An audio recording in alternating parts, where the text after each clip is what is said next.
beautiful day for sunshine. Yes, indeed.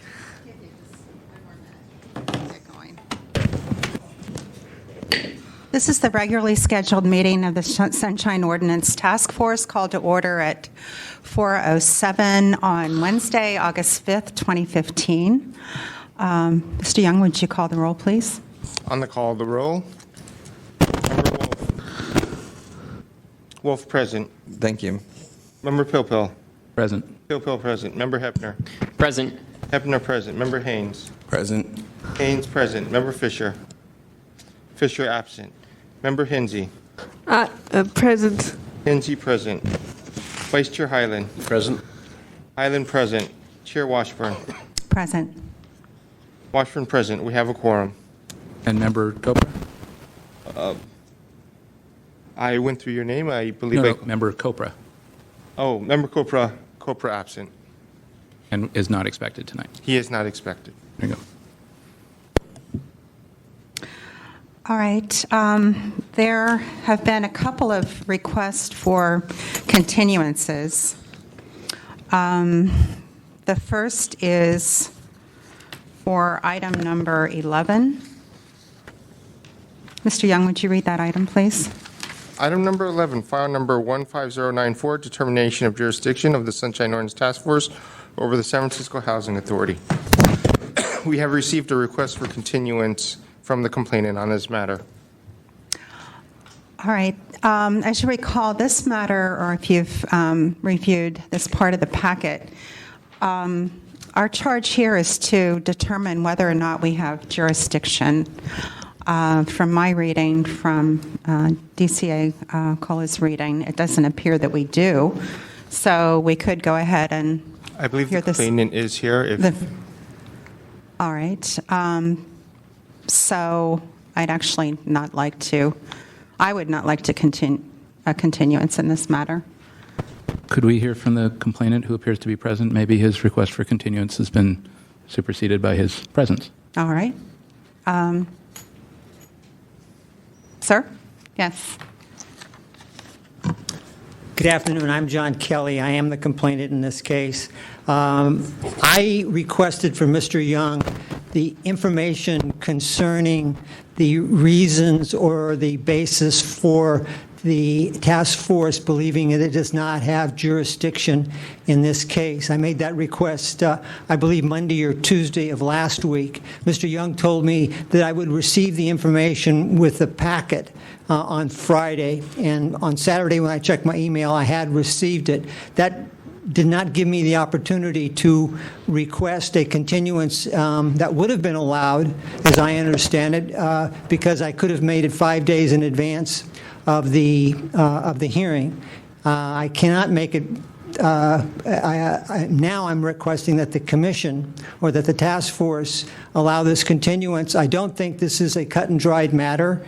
There is a section of the San Francisco Administrative Code which specifically establishes the San Francisco Housing Authority and its commission, and I would like to do some further research based upon the information in the packet that was provided and I received last Saturday, and so I request that the matter be continued until your meeting next month so I can present my argument in a cohesive and hopefully understandable manner. Thank you.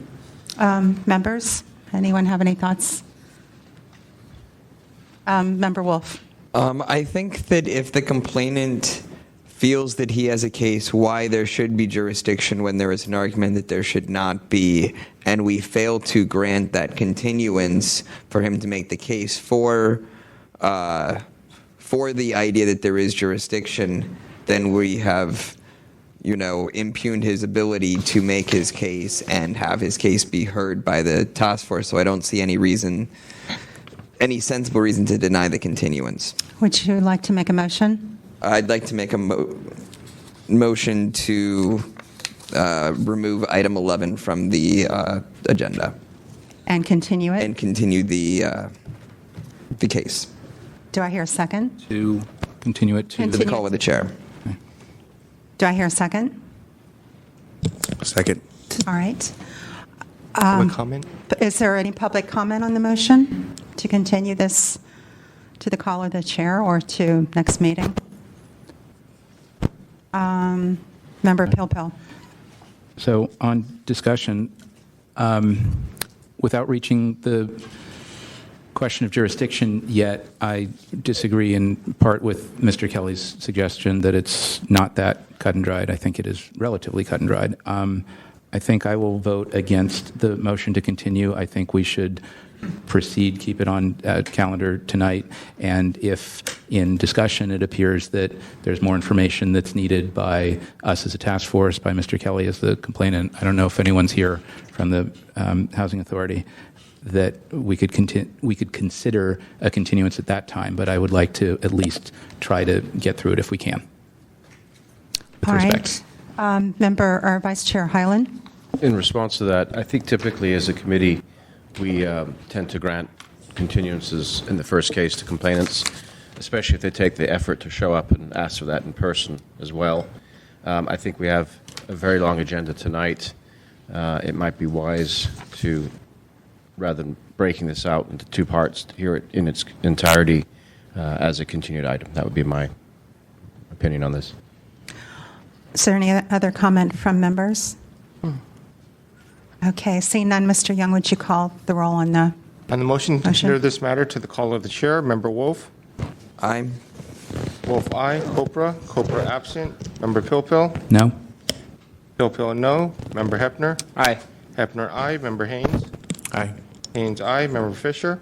Aye. Fisher, aye. Member Hinsey? Aye. Hinsey, aye. Vice Chair Hyland? Aye. Hyland, aye. Chair Washburn? Aye.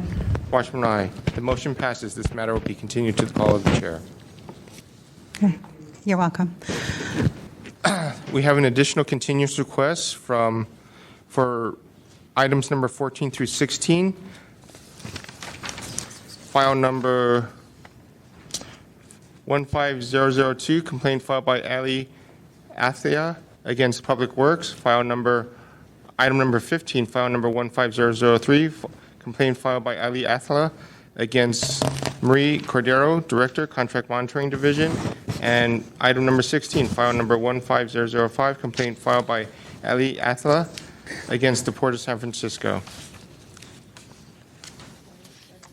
I believe that, does everyone have a copy of the email that he sent last evening? Okay. So this is the second continuance. And if we do continue it, Mr. Young suggests, and I tend to agree, that these matters be scheduled before one of the complaint committees. There are several interrelated matters that could take up some amount of time at a regular meeting. Member Wolf? Is there a reason that it wasn't before a complaint committee beforehand? It was luck of the draw that was scheduled before this task force initially. This file was back to January. Great, thanks. So this was before we started using the complaint committee process? We were working with the complaint committee on a limited basis, and I believe we decided to send this one to the full task force due to the complexity. Okay, all right. So do I hear a motion, or is there further discussion before? I'll make a motion to have this continued to the complaint committee. All right. I'll second that. All right. I'd like to hear public comment on this motion. This is a motion to Refer. It's a motion to refer. refer this to The matter will be to continue the matter and refer it to the complaint committee. Okay. Got that? Any public comment on this?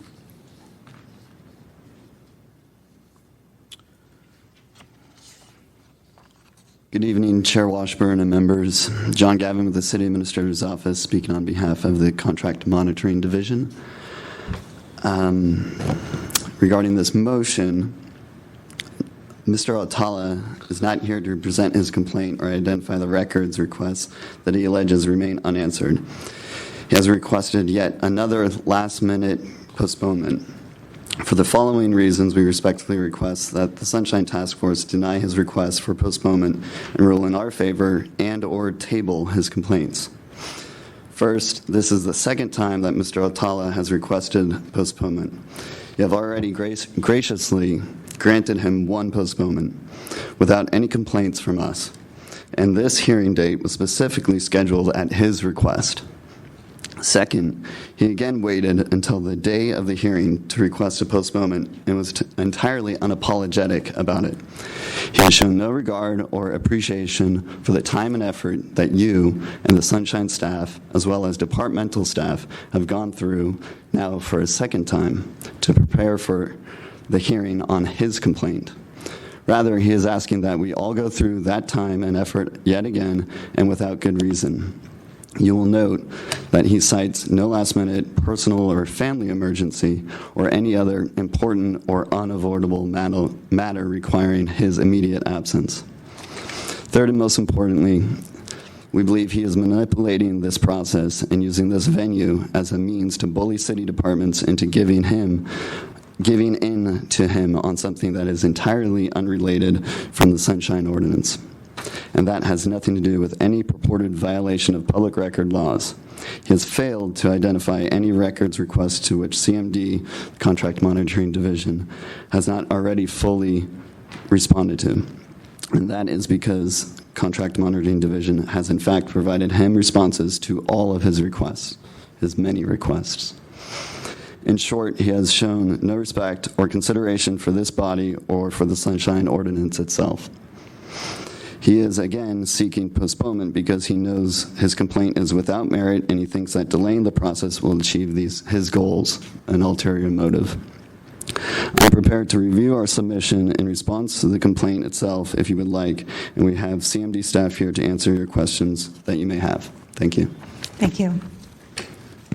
Is there any additional public comment on the motion? That is to continue and refer. Members? Vice Chair Hyland, then Member Wolf, then Member Pilpel. I'm tempted at this point to withdraw my motion based on this new information, but perhaps if those more familiar with the case would like to weigh in. Member Wolf? From a slightly similar standing, I'm curious if there is a way or a mechanism to refer this to a committee where the next step is for Mr. Altala, or I'm sure Al-Taha, I believe. Al-Taha, to make his case about why he feels there hasn't been a response, but not to put the city staff out for a third meeting that he may not show up to, and basically essentially have the purpose of that meeting to be deciding whether or not to move this forward to a complaint committee to verify that he is serious and there is a claim here, because at this point this has reached this ambiguousness, and perhaps maybe that mechanism doesn't exist, but if someone can point it out, it might be a good process. Member Pilpel, and then Vice Chair Hyland. So several things. It appears from the administrator's report that Mr. Al-Taha has 5 complaints pending, 3 of which we have on calendar tonight and 2 of which are still in the queue. Okay. And so next thing we heard from, where's Mr. Gavin? Out there somewhere. Okay, thanks. On behalf of CMD, I see Ms. Dunmartin from the port, as Mr. Lee or the gang here from Public Works as well. Greetings. Thanks. Did either of you have any comments on the question of continuance, since you're also respondents?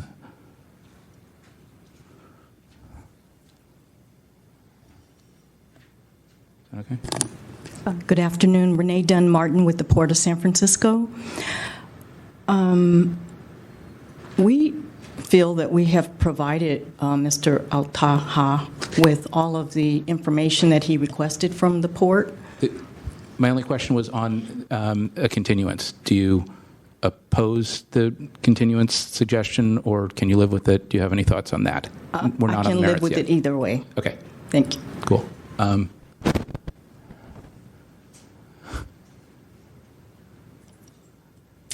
Good afternoon, Stacy Camillo from the San Francisco Public Works. I'm the contract the contract manager. As to the continuance, we're of the same opinion of Mr. Gavin. We feel like this is a unnecessary fishing expedition. We've provided a high volume of documents, which the task force is aware of, because you probably crashed your computer when you started to download some of those zip files. So we are in unison with Mr. Gavin. Okay, and it looks like your colleagues just showed up in the back there. I guess my thinking for the task force, again, is that we've got matters on calendar. Presumably we've reviewed them. I'm prepared to deal with this tonight. And if we need more information during the hearing, we always have the option to continue at that point. I think we should try it and see where we get with it. If we have enough and we can make a judgment, great. And if not, we have options at that point. Vice Chair Hyland. This is a question for our clerk. And again, as we're establishing guidelines on what we try and do with, first continuance, second continuance, absences, etc. I know we've had this discussion in committee before. Where would this fall in our general guidelines? On second continuance, it's at the call of the committee. We don't have any standard regarding a second continuance. The standard is if they do not appear without notification, that we would table it. Okay. However, we have received notification. So usually the second non-appearance, is that our standard? It's at the call of the committee. Of the task force. Yeah, I'm just trying to be consistent here. I would suggest if we find good cause, then we would normally continue it, and if not, then we would attempt to hear it and not table it because... Through the chair, I think the biggest question that Member Wolf raised was we need to ask this gentleman what is it that he has not received. And outside of that, I think any discussion is futile at this point. I tend to agree. I think if we... it's my recollection over the many years I've been on the task force is if it's the complainant who hasn't shown up, then we tend to continue it if the complainant gives a reason, because like Vice Chair Hyland said, we don't know what he's claiming he hasn't received. And so I feel that if we hear the matter tonight, it won't be resolved tonight. So that's my thinking. I'm of two minds. One, I'm thinking we could do as the motion suggests, or we could simply table this, and he has other matters. If he wants to refile, he could, although he did contact us. I don't know him. I don't know anything about his motivation, so we can't speak to that, nor should we as a task force. We cannot ask why somebody wants something or for what reason. Member Wolf.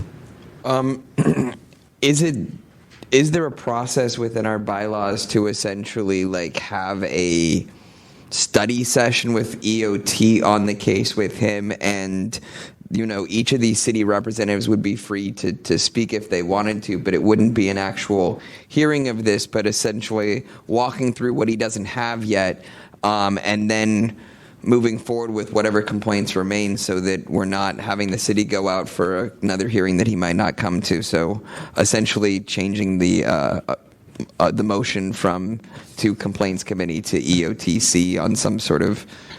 Does such a procedure exist within our bylaws, first of all? I don't believe so, and I think the complaint committee mechanism has been historically what has been used to try to clarify the issues in a case. Well, but the complaint committee still ends up with essentially deciding the case in the form of a recommendation, so the city agencies do have a responsibility to be there. I'm looking for a pathway to work with the complainant without requiring the city agencies to have to go to a meeting that the complainant may not show up for a third time. Well, if the complainant doesn't show up for a third time, then I think it would be clear we would table it. But and yeah, I understand what you're saying. It's just in my experience, it would be quite a departure from what we're doing. And to clarify, the complaint committee, as we're as our practice now, does conduct a hearing, but, does not have the final say. We've often not agreed with the outcome, or we wanted to hear more. So, just to clarify that for members of the public. Vice Chair Hyland. And I think part of that function, Victor, our clerk, provides by liaising with the complainant and trying to work out what it is that's still, so that takes place at that level, or should have. If it hasn't, then it's probably not going to. I think at this point, I'd like to withdraw my motion.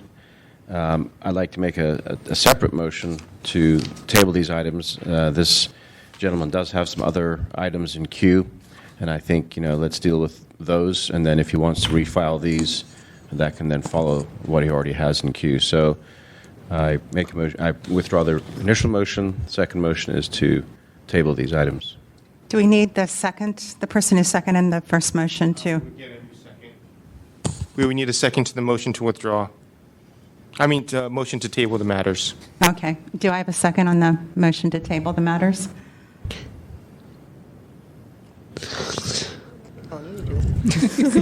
Second. All right. Discussion? Any discussion amongst the members? Discussion. Member Fisher. So, did I hear this right, Mr. Young? We could, and Chair Washburn, we could reroute this through the complaint committee, because as chair of the complaint committee, last month it was a pretty solid complaint committee meeting. It isn't just, the abridged sort of instant rice version. I mean, we were here for a good 4 or 5 hours, giving as much Oomph. attention towards these. So I don't think we, would be taking anything away from Mr. Al-Taha on this. I mean, could these be rerouted, sort of taken out of this queue? It's at the discretion of the chair where items are referred to, what committee complaints are referred to. Well, there you go then. But that motion is no longer on. That motion has been withdrawn. No, I thought the motion was that we're just getting rid of The these. motion to Table them. It's the motion to table the matters, which would, in essence, close the matters. Means they go away. Yes. And then if Mr. Al-Taha wants to refile, perhaps they would work their way, perhaps at the call of the chair, they would work their way through the complaint committee first. Madam Chair. Or they would be resolved before they come before any of us with working through our administrator. Well, yeah, that would be preferred. Okay. Thank you. Member Pilpel. So I guess where I am currently, and I guess we're all sort of evolving a bit on this, I'm still not with tabling, although part of me would like to just make them go away. I think that we have information before us. I have some questions about timeliness. I think all three departments had some timeliness issues. They may be able to explain those away. They may not. I don't know. I think we could address that tonight. I mean, I'm sort of prepared to deal with them on the merits and see where they go. If we find that there were no violations, the complainant can make a request for a rehearing if there's new information that he could have presented. And if we find a violation and it gets sent to committee, one of the questions will be, did the complainant get all the information that he requested? So I think we really have some opportunities to deal with this in sequence. And my biggest concern, is that we've scheduled matters for tonight. We schedule matters at committee with the complainant's consent or understanding. Departments spend time preparing. We spend time preparing. And if we sort of gut the agenda because people say, oh, I can't be there at the last minute, then we're not dealing with our workload and things get more backed up. And that's a problem not just for us, but for other complainants. We could have heard a whole set of other complaints tonight instead, and we set time for this stuff. So, Okay, Member Fisher and then Member Wolf.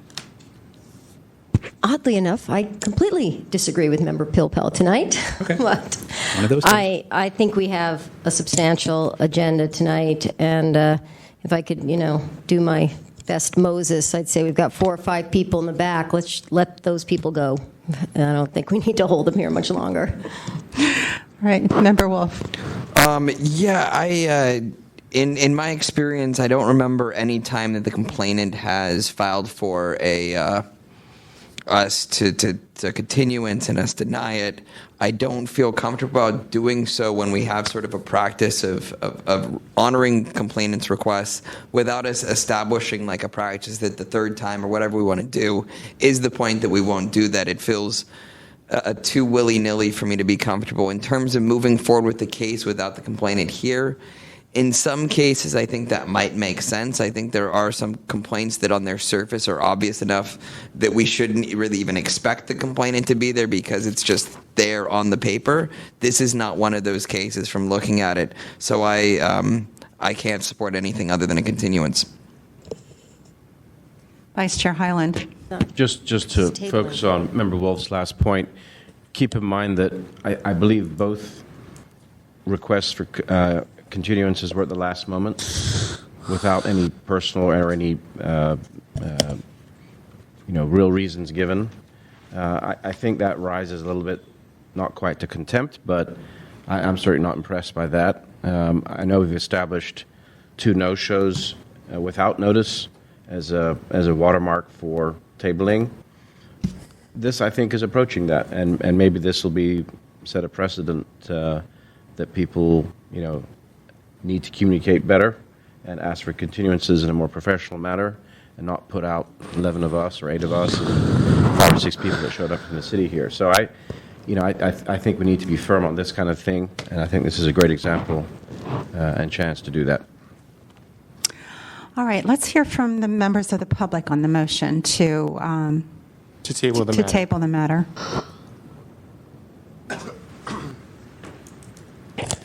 Good evening, Thomas Piccarello. I think what you need is something in place, some written policies and procedures regarding no-shows. Right now, it seems like it's very discretionary amongst the task force members and the administrator as to what happens to the individual who doesn't show up. Regarding tabling the matter, does that mean you're dismissing the case? If it does, I would suggest that you just drop the matter to the call of the chair, and then if a complainant gives a good faith reason why he was unable to attend, you could put it back on calendar. But the discussion I'm hearing is your interpretation of tabling the matter is dismissing the case. And I think you don't need to go that far. You can just drop the matter to the call of the chair. But more importantly, you need policies in writing so that you can follow them and not have the discretion of whether or not you like the respondent or the complainant and you're going to do this or that. You're inconsistent. So if you have something in writing, you won't be so inconsistent. Thank you. Thank you. I don't think they can talk. I'm not sure that at this point you can talk as a member of the public to this. Okay. Sure. All right. Wait, Anybody else? Any other member of the public? didn't they speak as members of the? Oh no, Not they didn't. exactly. Okay. Not exactly. No. Vice Chair Hyland. Based on Mr. Piccarello's suggestion, I'm willing to amend that motion to the call of the chair, if we feel that's a more flexible position. Okay, if you look at the, and I appreciate the fact that we don't have policies in place.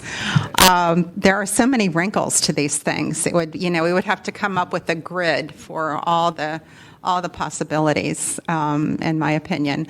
But the complainant did say that he got called for a meeting in Southern California that he couldn't change. So he did give a reason.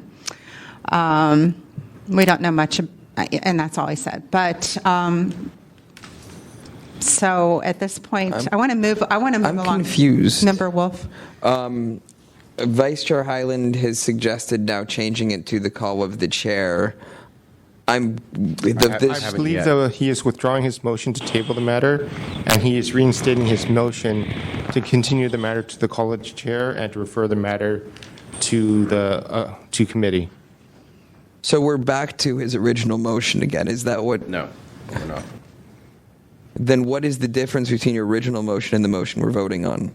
One is to send it direct. The first one was to send it to the complaints committee, The second one was to table it, and the most recent one is to refer it to the call of the chair, where it may sit and be reactivated should the candidate complainant come forward and convince us that would be appropriate. I don't believe there is such an action.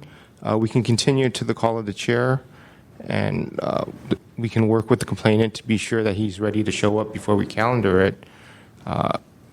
But Through the chair, but I think there's some confusion that may have been caused by the last public comment, but I'm under the impression that tabling is essentially taking it off calendar until the chair sees fit to bringing it back. Is it not? No, not the way we act. our definition of tabling is to close the matter. Table, the matter is considered closed. Without prejudice. Right. When we continue the matter to the call of the chair, then it's still in the queue and can be calendared in the future. When we table it, that's kind of the end of it. Would the complainant really be prejudiced by refiling the same complaints? They wouldn't necessarily be prejudiced, but it's another round of paper for everybody. I mean, complainants always have the option, and some have withdrawn and refiled. But right now, all it is it's an agenda item that we're not doing anything over. That's a technical term. I say you table it because as of right now, I mean, everyone else had the time to be here. Everyone, read the complaint packet. I wrote a memo on it, and he's had two continuances at the last minute. I mean, he hasn't done anything to prove that he's out to waste city department time. So until he can prove otherwise, table it. Like I said, I'm willing to change it, but I haven't yet. So that the table is still. Okay, I'm going to, Member Wolf, and then we've got to move on. I will retract what I say and let Member Hebner speak. Okay, Member Hebner, and then we move on. I tend to agree with DCA Cola that the effect of calling the item to the chair and tabling it is in effect the same, as long as the complainant receives notice that he has the right to refile his complaint. It will come before us again, fresh and new. But I don't see any harm in tabling it. Okay. So my second motion stands then. I have not changed that. Maybe we can take a vote. And we've heard public comments, so Mr. Young, would you call the roll, please? Just to confirm, Member Highland, seconded by Member Haynes, moved to table the matter. All three items. All three matters listed. That would be item 14 through 16. On that motion, Member Wolf. Come back to me. Member Copra. Copra absent. Member Pilpil. Aye. Pilpil, aye. Member Hepner. Aye. Hepner, aye. Member Haynes. Aye. Haynes, aye. Member Fisher. Aye. Fisher, aye. Member Hinsey. Aye. Hinsey, aye. Vice Chair Highland. Aye. Highland, aye. Chair Washburn. Aye. Washburn, aye. Member Wolf. Aye. Wolf, aye. The motion passes. The matter will be tabled. The complainant will be informed that he may refile the complaint at a future time. Okay. So Chair Fisher says that you people may go. Red Sea's parting. Off you go. We may still need Public Works for the other item, the Grisham matter. Thank you all. Item number 2, election of officers. Election of Sunshine Ordinance Task Force Chair and Vice Chair pursuant to Sunshine Ordinance Task Force bylaws. All right. We have continued this item because we haven't had a full complement of members. I know that there have been nominations put forward by Society for Professional Journalism. I don't know when Rules is going to take them up, and one is former member Rummold is wanting to come back on. So we'll hopefully get our expert back. So any thoughts about waiting until we have them, or I'm personally willing to finish up this meeting and start the next one, and if that would be okay. So members, what is your pleasure? Yeah, I'm fine with waiting till we get more people. Member Pilpel? Normally, I would be fine with waiting. Given the calendar, we're not going to get the 2 new members until probably the October meeting because the board's in recess. They're not going to meet until September. Hopefully, they'll be seated by the October meeting, so it's 2 more meetings. And this is only for the 2015-16 term through the May meeting next year under our current bylaws. My suggestion is that we just go ahead and hold the election tonight for the term through May, and that it be of the 8 of us who are here. And I think we can figure it out, however it goes. So, Are we also voting on subcommittees, or is this just the chair? The chair makes appointments The chair to appoints the subcommittees. I see. Okay. Might be prudent to have that happen, whoever is chair, once the new people are on board. Probably not till November, realistically. Normally, when new people are appointed or people leave, the chair shuffles or makes appropriate appointments. all right, so it looks like this is on the agenda.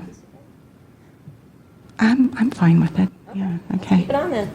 All right. Okay, so Are there any nominations for the position of of chair of the Sunshine Ordinance Task Force? Yes. Am I recognized?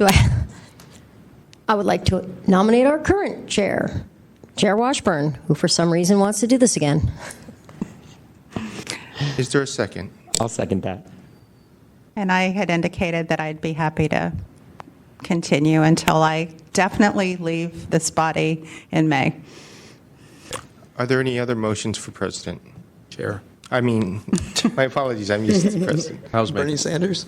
How's make it mayor at this point? You know?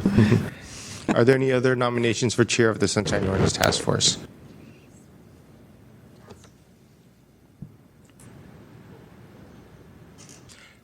Seeing no other nominations. Can we take public comment? Public comment? Yeah. Is there any public comment regarding the nominations for president, for chair of the Sunshine Ordinance Task Force? Why don't we just rename it that? Let's just rename. Can we make a motion to rename it that? No. I do not see any public comment regarding the matter. On the motion to appoint. Elect. To elect. Member Washburn to serve as the chair of the Sunshine Ordinance Task Force. Member Wolf? Aye. Wolf, aye. Copra, absent. Member Pilpil? Aye. Pilpil, aye. Member Hefner? Aye. Hefner, aye. Member Haynes? Aye. Haynes, aye. Member Fisher? Aye. Fisher, aye. Member Hinsey? Aye. Hinsey, aye. Vice Chair Hyland? Aye. Hyland, aye. Chair Washburn? Aye. Washburn, aye. Chair Washburn has been re-elected to the position of chair of the Sunshine Ordinance Task Force. Are there any motions regarding vice chair of the Sunshine Ordinance Task Force? Vice President? I'm learning my lesson. Are there any motions at this time? I believe you can nominate yourself, too. Well, like Chair Washburn, I'm happy to continue doing it if no one else wants to. Is there a second? Well, discussion on that. I'm interested. I've made clear to a couple of folks. I'd like to make a nomination. Well, hold on before you do that. I'm interested in either being vice chair or being chair of EOT. I feel like I do a lot of. Let's make a deal. No, I understand, but I feel like I do a lot of work, and I'm not currently an officer or a committee chair. So, however the body sees to do it, I can either nominate myself or be nominated for a vice chair or be appointed as a committee chair. But I don't know what. I have not had a chance to talk to Member Hyland about his. On that desires. note, Member Pilpel is very valuable at EOTC. I'd be very happy to have him take over the helm if he so intended or so liked. And in which case you would continue to serve as vice chair, unless things go otherwise. Okay. Member Fisher. In thinking about our November election, where we have, a city attorney, a treasurer, a DA, and a whole bunch of people running unopposed, I'm all all about the democratic process. If you're willing to accept it, I nominate Member Pilpel for vice chair. Let's see where it goes. Shoot, I shouldn't have said anything. Get in trouble by sharing. There goes EOTC. Go for it. You may only get one vote, but... Is there a second on the nomination for You got a second. the current Vice Chair Highland? Democratic process. We had a nomination. Is there a second? Second. Chris, do you care? Is there a second for the nomination of Member Pilpel to Vice Chair? Second. On the motion to elect Member Highland to the position of... We do this by person? We do this by person, or?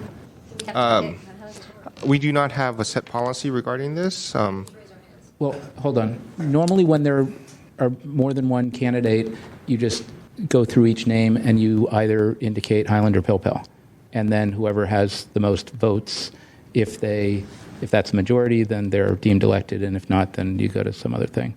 But I was going to ask Member Highland how strongly. Should we have cares public for comment Yeah, on yeah, these motions? Absolutely. Okay. Yeah, I would say that if elected vice chair again, I would be happy to relinquish the EOTC chair to Member Pilpel, for what it's worth. Okay, at this time, I'd like to hear public comment on the nominations. Yes, I strongly support Mr. Highland as vice chair. Thank you. Thank you. Is there additional public comment on the nominations? Okay, seeing none, Mr. Young, would you poll each member on who they prefer? Will each member indicate which member nominee that they would like to vote for? Member Wolf. Highland. Wolf Highland.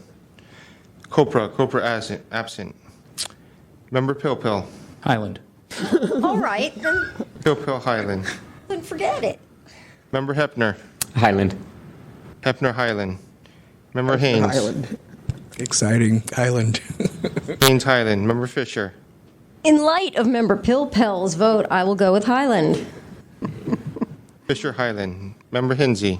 Highland. Hinsey Highland. Vice Chair Highland. Go for it. Go for it. Pilpel. There you go. Chair Washburn. Highland. Washburn Highland. Vice Chair Highland has been reappointed to his position as Vice Chair of the Sunshine Ordinance Task Force. All right, and at this time, I would like for the other members to let me know what committee you'd like to serve on. Everybody has to serve on a committee.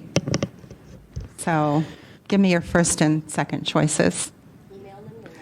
No, email them through. They can be provided to me, and I will Right. collect a list and provide it to the chair. Member Haynes. Can we have a list of the committees? I'm not familiar with all of them. I will provide that. Yeah, and a blurb about what they do. Okay. We can also talk about this some more in item 21 through 24 in the next period of time. All right. Great. We got the elections done. Next on the agenda is item number 3, file number 15078, complaint filed by Richard Denton against the San Francisco Public Utilities Commission for allegedly violating Administrative Code Section 67.21, 67.27, and 67.27 for failure to respond to requests for public records in a timely and/or complete manner. The complaint committee heard this matter and recommended that the matter be concluded as no violation of the Sunshine Ordinance has occurred. Would a member of the committee like to provide a summary? Sure. We're gonna break these up, right? 7-8. Yes, they are being heard separately. Yeah, 15078. This was the. Help me out here. This was This was filed against Public Utilities Commission. Right. The complainant requested a document. Right. It was the The Broadway respondent tunnel provided lights. the document in a redacted I remember that version. now. And I will leave it at that. Yeah, this was a tough one, and the next one's even harder, actually. What I remember about this, and members Pilpel and member Hinsey, jump in whenever you want. This was one that we agonized over for a long time. Just getting the facts were really difficult, and I hope we don't have to go through that again. But at the end of this, the issue here was the complainant requested a document, and there was a whistleblower issue in there, so certain parts of the document had to be redacted. So the complainant was given a different document, and then I think somehow it circled back around that found out that the complainant had the other document, which means that he may have been the whistleblower, but we didn't know that for sure. So there was an issue of two different documents, but we didn't see that there was any kind of violation because due to whistleblower statutes and other laws, it was provided. It took us a while to come to that. There was a lot of conflicting information. Did members Hinsey and Pilpel, is there anything I missed in there? Yeah, I think that for us, it just wasn't clear that he was the whistleblower, so we found a violation on the department's part. Yeah, we didn't see any violation at all on this one. I may have some questions for We have Nick. to wait for Allison Chair Washburn to pick up. Yes. I asked if we had something to add. No, that's okay. I can do, okay. Member I may have some Pilpel? questions for Nick. Is the complainant present, Mr. Denton? I believe he... Excellent. Okay, so we'll get to that in a second. I understand what we did at the time. I've thought about it since, including last night, and I'm not sure on this or the next one if we necessarily got it right, so I want to think through it and maybe ask a couple of questions. I may end up still with the recommendation, but I think we need to noodle through it just a little bit. I agree. In reviewing this case, there are some questions that came to light for me. Also, in view of an earlier case that I sat on the task force a number of years ago on a whistleblower matter. So, it isn't clear to me that it's complicated. So We thought it would come to this. We thought we'd be hearing about this again. All right. So I'm wondering about the most expeditious way to proceed. We have Mr. Denton is here. I don't know if there's anyone here from the PUC or not. I don't see that. I think they would come. I don't PUC them. Yeah, I don't see the woman who. That was good. Very punny. Mr. Denton, you're here, sir. Would you help bring the rest of us up to speed on what happened? And I'll, if you could do this in 5 minutes, please. Certainly. I submitted well, first of all, I was the whistleblower on a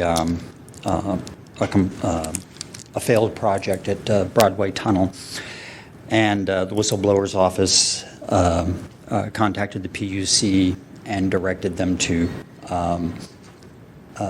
do a safety analysis of the tunnel.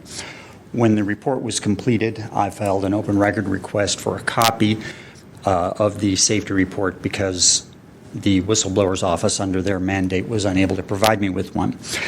The initial response from the SFPUC was, due to the whistleblower laws, they could not provide me with the document, so I appealed it to the supervisor of records. They said they were studying it. This went on for about a month, and then I received a notice saying that the SFPUC had withdrawn their objection. The matter was moot, and then they notified me that the document had been produced and I could pick it up. So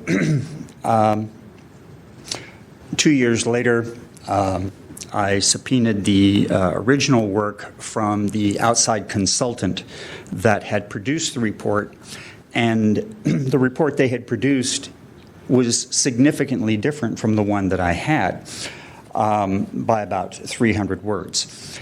Plus numerous formatting changes. And we then learned that after I had submitted my request, the SFPUC had contracted with the consultant to redo the report in order to satisfy the open records request. In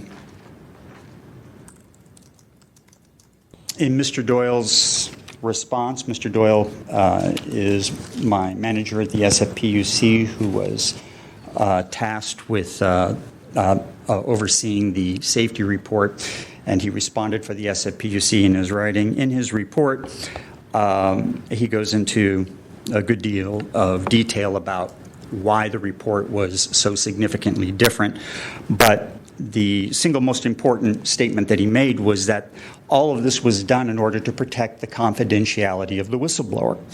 Now, the problem with that is 2 months before my request, I had filed a lawsuit which was placed into the public domain identifying myself as the whistleblower on this particular project. Mr. Doyle was named in this suit, and I have emails from him where he is writing various people telling them that I am the whistleblower. All of this took place before I ever filed my request. So in his response, he's saying that he has to protect the confidentiality of the whistleblower, but he's already knows I'm the whistleblower, and he knows that this information is in the public domain. In addition, I wrote several times waiving my confidentiality, put that in writing, and notified the supervisor of records to that effect. So exactly what aspect of confidentiality was being protected is lost on me. The net effect, however, of the changes that were made is that information material to this, ultimately to the lawsuit, but more importantly to the public, because this is a public safety document, were omitted. And it's probably not the job of this committee to plow through all that and determine whether or not they were material or otherwise. The Section 69 specifically states that when they are producing a document, they are not to consider what purpose the public is going to put it to, okay? But they are to determine whether or not it's a public record or not.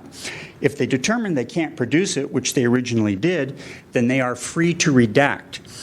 And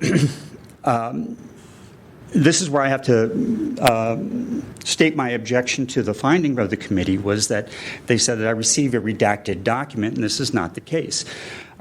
Section 69 defines a redacted document as being whited out with notations added explaining why the deletions took place. It has to be open and notorious.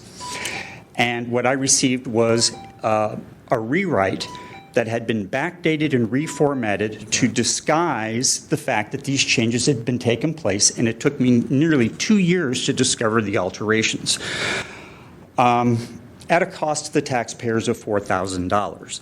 Sir, we may have some questions for you, but one thing we may be considering is whether to have a de novo hearing about this. So I wanted to, rather than rehear it right now, which we often lapse into that, I'm wondering if we might hear from, so there's no one here from the PUC. Okay.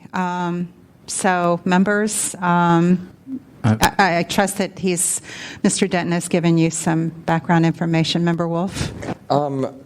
Let's see, who was chairing the complaint committee for this? Member Fisher? Yes. I am curious how these two documents that appear to be significantly different, we didn't find that there was a violation of the task force or the Sunshine Ordinance, because it seems like there were changes that weren't clearly, marked out, but actually revised. I don't see the two documents. We do have the two documents to compare, but I haven't walked through that yet. But I'm just curious how the complaint committee came to that. May I provide my recollection of that response? I believe that the department stated that they provided the documents that they had in their possession.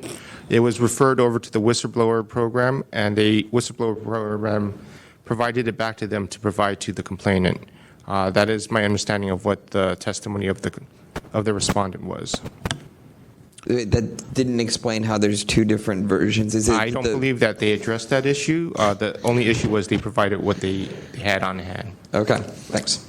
Mr. Wolf, in Mr. Doyle's response, that's part of your record, he says that he managed the changes. He outsourced the changes to Studio 321, an outside consultant, and they made all of the changes. He then submitted them to the whistleblower's office, and he said that they did not respond. So he then produced that document since the whistleblower's office had not made any objections. That's almost verbatim what he wrote in his response to the SOTF. Madam Chair. Member Pilpel. Let me ask a couple of questions of Mr. Denton and then Deputy City Attorney Cola, and I'm leaning toward perhaps not agreeing with the recommendation and that we may need a full hearing, but we'll see how this goes. To Mr. Denton, did you state earlier, did I correctly understand that you work or did work for the PUC? I do work for the PUC, yes. Okay. Because your contact information was San Diego, so that was a bit confusing. But you do work for the PUC, and you were in, should I interpret that you were in the Power Enterprise and you had some understanding of the project and you didn't like the way something was going? I mean, is that a gross generalization? That's a fair summary. Okay. So I'm not sure that I can answer your question about what confidentiality was being protected if you were waiving it. I'm still not clear on all the whistleblower stuff, but I'm going to ask in a second. When you made a couple of references to Section 69, was that actually Chapter 67 that you're referring to? Because that was confusing when you talked about Section 69. I don't know what that is. I might be in error. The Sunshine Ordinance Task Force. The ordinance itself, Chapter 67, is that? Okay. Okay. My apologies. It's close. It's all good. Okay. So thank you. So let me turn to Deputy City Attorney Cola. Do you have some familiarity with the whistleblower stuff and what's confidential and what isn't and how that works? Can you help me at all with that or not so much? Not particularly. I don't know whether or not a whistleblower can waive their right to confidentiality. It seems,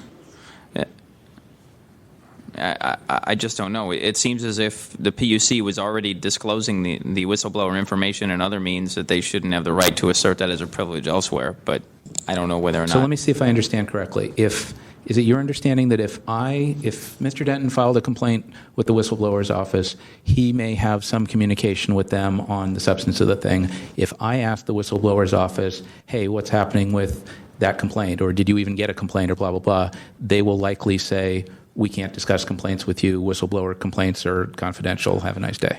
Possibly, but the most similar instance I could think of that's sort of akin to this is if an employee makes a public records request for their personnel file, which is exempt. Yep.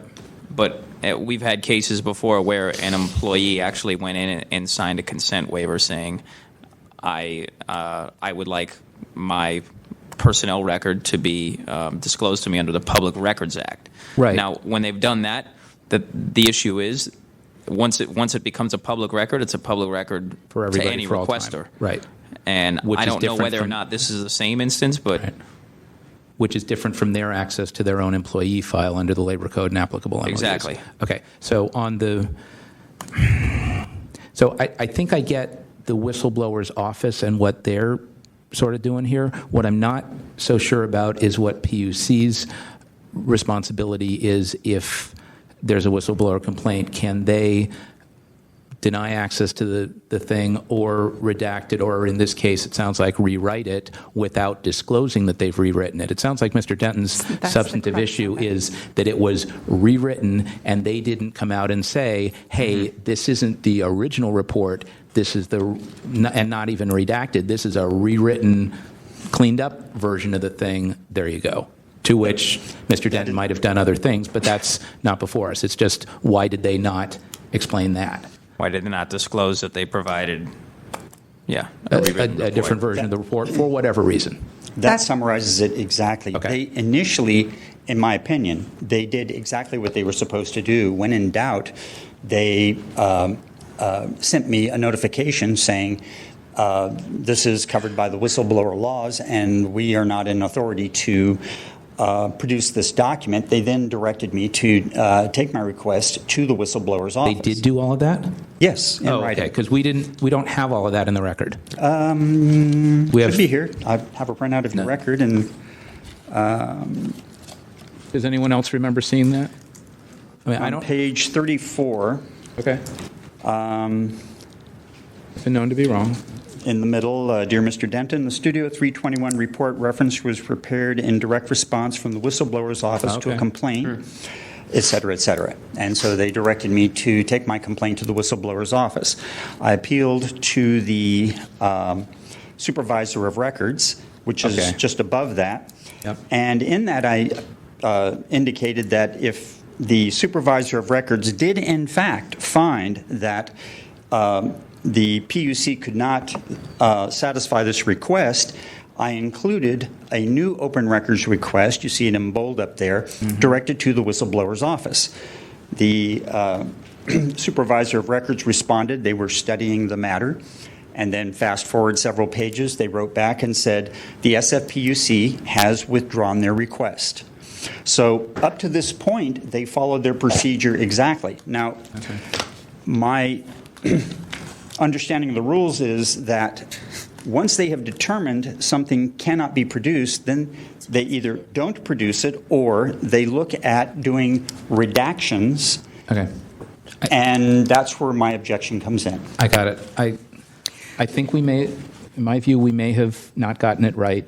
I think we need to, I'm still thinking that we need to have a de novo hearing, have PUC come, possibly have somebody, Mr. Flaherty, I think, from the whistleblower's office, and discuss what happens when there's a whistleblower complaint, what their office does, and what that does to underlying documents or related documents at other city departments. Because ultimately this request and this complaint was not against the city controller and the whistleblower program, it was against the PUC, and I'm not entirely clear on what PUC needed to do, and it sounds like they perhaps should have notified the complainant that whatever report they were giving them, providing, was rewritten for a certain reason. And however they described it, however they could have described it, they didn't, and they didn't respond timely, saying that they needed to do something for a reason, and there was all this back and forth, and it wasn't. Okay. It may not have been properly discussed. Member Pilpall, could I have a motion to? Yeah, so I think my motion is to reject the committee recommendation and... We don't need to state that. We can just say that. It's time I invite him to be schedule it for a de novo hearing. Okay. Well, but it is in effect... No? Do we have to, do we need a motion to? Well, we could either have a motion to accept the recommendation, which could fail, in which case we do a thing, or we can have a motion to affirmatively reject, in which case we also schedule a full hearing. But I wanted to be clear in whatever I'm doing here that I would like the PUC to be present, at least the public records folks, possibly Mr. Doyle, and somebody from the whistleblower's office, because I don't think we're going to have... unless Nick wants to research this further, and I see him not wanting to do that. I'd like to hear from them about what whistleblower The stuff motion means. is to reject the recommendation of the complaint committee and hold a de novo hearing. Second. Who made the second? Sorry, I was. It was Josh. Josh. Okay, is there any public comment on this motion? Yeah, I support the motion for trial de novo. I was at the complaint committee, and I strongly objected to the recommendation of the complaint committee. At the complaint committee, Mr. Pipel told us that he was on a advisory commission for the PUC, and I think it would have been appropriate for him to recuse himself at that time, and I strongly suggest that he recuse himself when the matter is heard by the full task force. Thank you. Thank you. Is there additional public comment? Dr. Derek Kerr. I was a whistleblower in 2009, 2010, subsequently came before this task force with a similar issue with the Controller's Whistleblower Program. So I appreciate this committee's willingness to have a full hearing on this because you need to address all of this confidentiality around whistleblowers. In my experience, the city tries to hide whistleblower claims, telling whistleblowers that we're protecting you from the public. We don't want the public to hear about these things because it might be dangerous to you. But the department that you complain about knows, the Controller's Whistleblower Program knows, City Attorney's Office is notified, everybody who has the power to destroy your career knows who you are, but the public doesn't know. You're protected from the public, which is of no threat to whistleblowers. So I think this is an interesting case that needs to be dissected, and thank you very much for your interest. Thank you for commenting, Dr. Kerr. This was the case I was referring to, so it was very informative to me, which is why as soon as I started reading this, I thought of that prior case and wanted to learn more. So is there any additional public comment? Okay, seeing none. Mr. Young, could you? On that motion? I just wanted to make clear, I did disclose at the committee meeting that I had been on the PUC Advisory Committee. I'm no longer on that advisory committee. And as I said then and say now, I don't believe that'll bias my participation in this matter. And if I may, I have a quick question to the chair. Yes. And to the chair of the complaint committee as well, Member Fisher. At the time of considering this, did you reach any conclusion about whether the city attorney needed to be present or not? I understand that they contended that they did not need to be present. I'm going to refer I this. believe that would be the next item. Yeah, it's the next item. I see. And since you called my name, I'm just going to respond to something else. One thing I do recall, which is why we haven't voted yet, but I am going to vote that this go to the whole committee, is we kind of kept referring to Nick's empty chair and saying the words, wow, if we had DCA Cola here, we could ask him this and this and this. So I think, if nothing else, at least maybe we'll get Nick's input to this. We have neither Member Hepner nor former Member Rummel on that committee anymore, so we really had no legal knowledge at all, other than the thousands of Law and Order SVUs that I've watched. Have there been thousands of public records Aren't exactly relevant. So I just want to make clear, either in the motion or as part of instructions, that we ask the PUC to brief further, request them to attend the next hearing. Oh, absolutely. They will be required to attend at the next meeting. However, I do request that I provided a list of questions that you wish PUC to address at the next meeting. I'm happy to work with you on that, and maybe we can get Nick to find out a little more about whistleblowers. I mean, this is good, and I appreciate Dr. Kerr's input as well. That was helpful. All right, Mr. Young, would you call the roll on the motion, please? On the motion, Member Wolf? Aye. Wolf, aye. Copra, absent. Member Pilpil? Aye. Pilpil, aye. Member Hepner? Aye. Hepner, aye.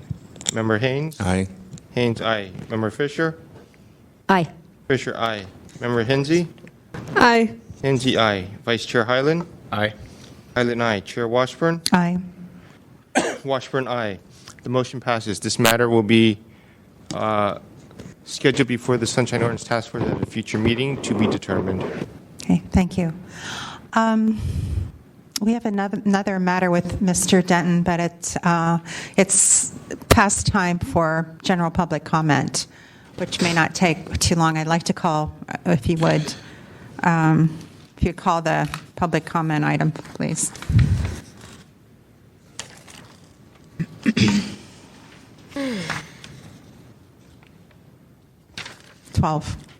Sorry.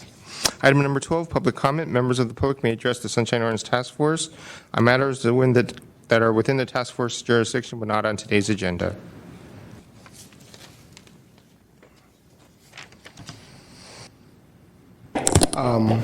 Good evening, Thomas Piccarello.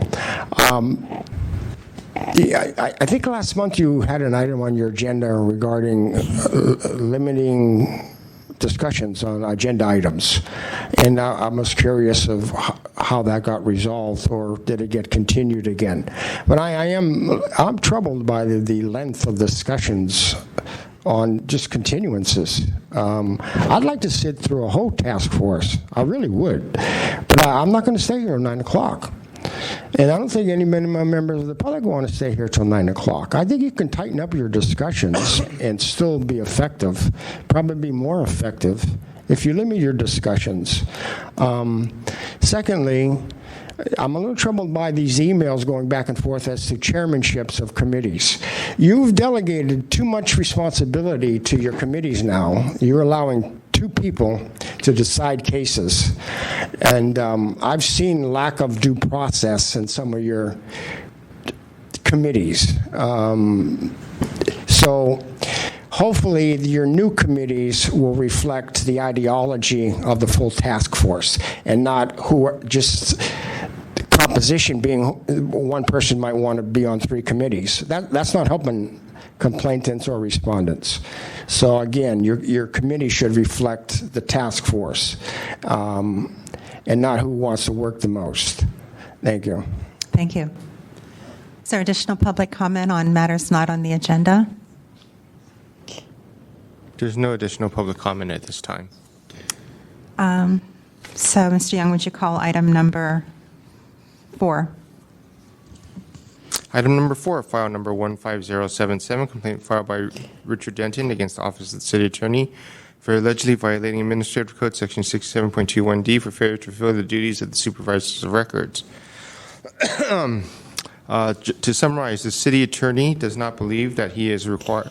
The representative for the City Attorney does not believe that he is required to testify, as this is not a public records issue.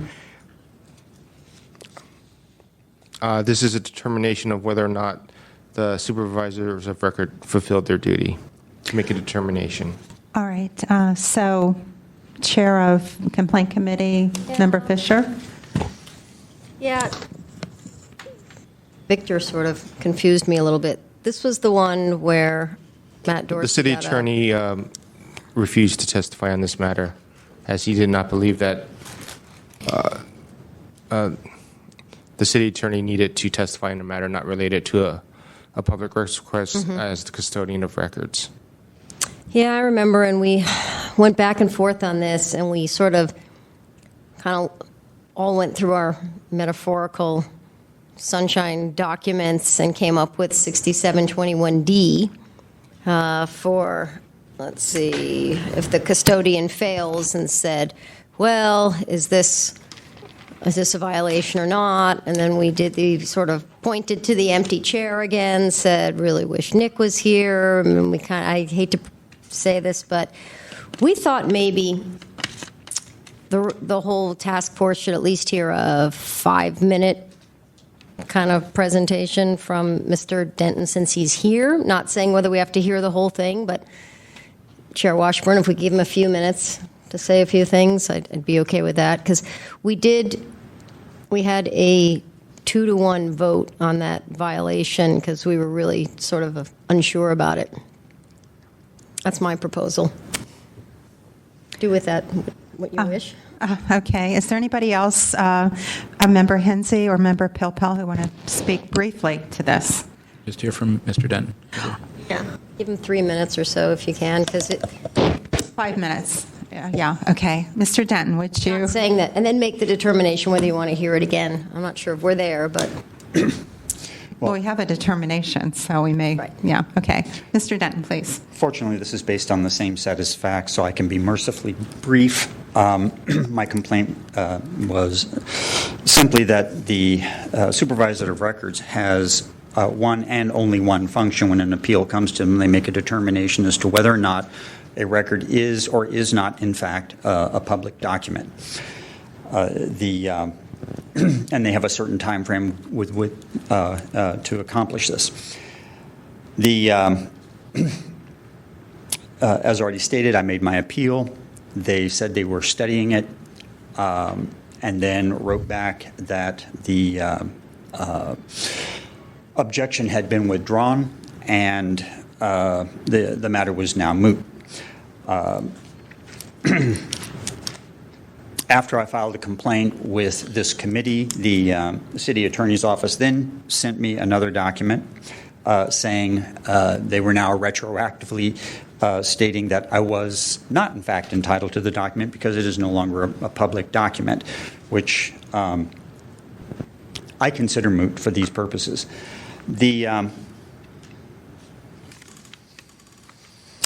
Had the supervisor of records exercised their duty once the appeal came to them, we would not be before this group today, because either the original document would have been produced or it would not.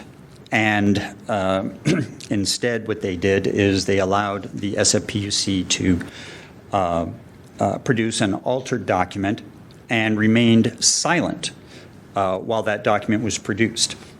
I think that is basically putting your toe in the sand and drawing little circles while watching somebody else take the heat for a violation. I think they should be held to this standard. It's a very simple one. They had a very simple task, and by failing in their duty, they have created a tremendous amount of expense for myself, for the city, for the taxpayers, and using a great deal of time and effort. Plus, the greatest objection being is that this is a public safety report that had material information that's been removed and hidden from the public for nearly 2 years. There have been a couple dozen accidents at this tunnel. They may or may not be related to information that was taken out of the safety report, and potentially the city may have been placed exposed to liability, all because the supervisor of records decided not to exercise their duty. Thank you. Members. Member Wolf. Can we dive into this role that the city attorney is playing here, or the position that they're playing here? Because it's quite confusing when I read through it, and it seems to kind of be separate from the complaint itself, but is an issue that I feel we should take on as a full task force, and I don't know whether that means to reject the recommendation in order to bring this issue up in terms of this case, or whether to bring this issue up outside of this case. But it definitely seems distressing, and if someone can help illuminate that for me, it would be greatly appreciated. Member Pilpil. Let me try, but let me first ask, is there anyone from the city attorney's office as the respondent? Yeah. And to Victor, we didn't get anything back from the city attorney in response to the recommendation. We did not. We did get something from Mr. Denton, which is in the packet and helpful. And Nick, did you have any thoughts? You're thinking about thoughts.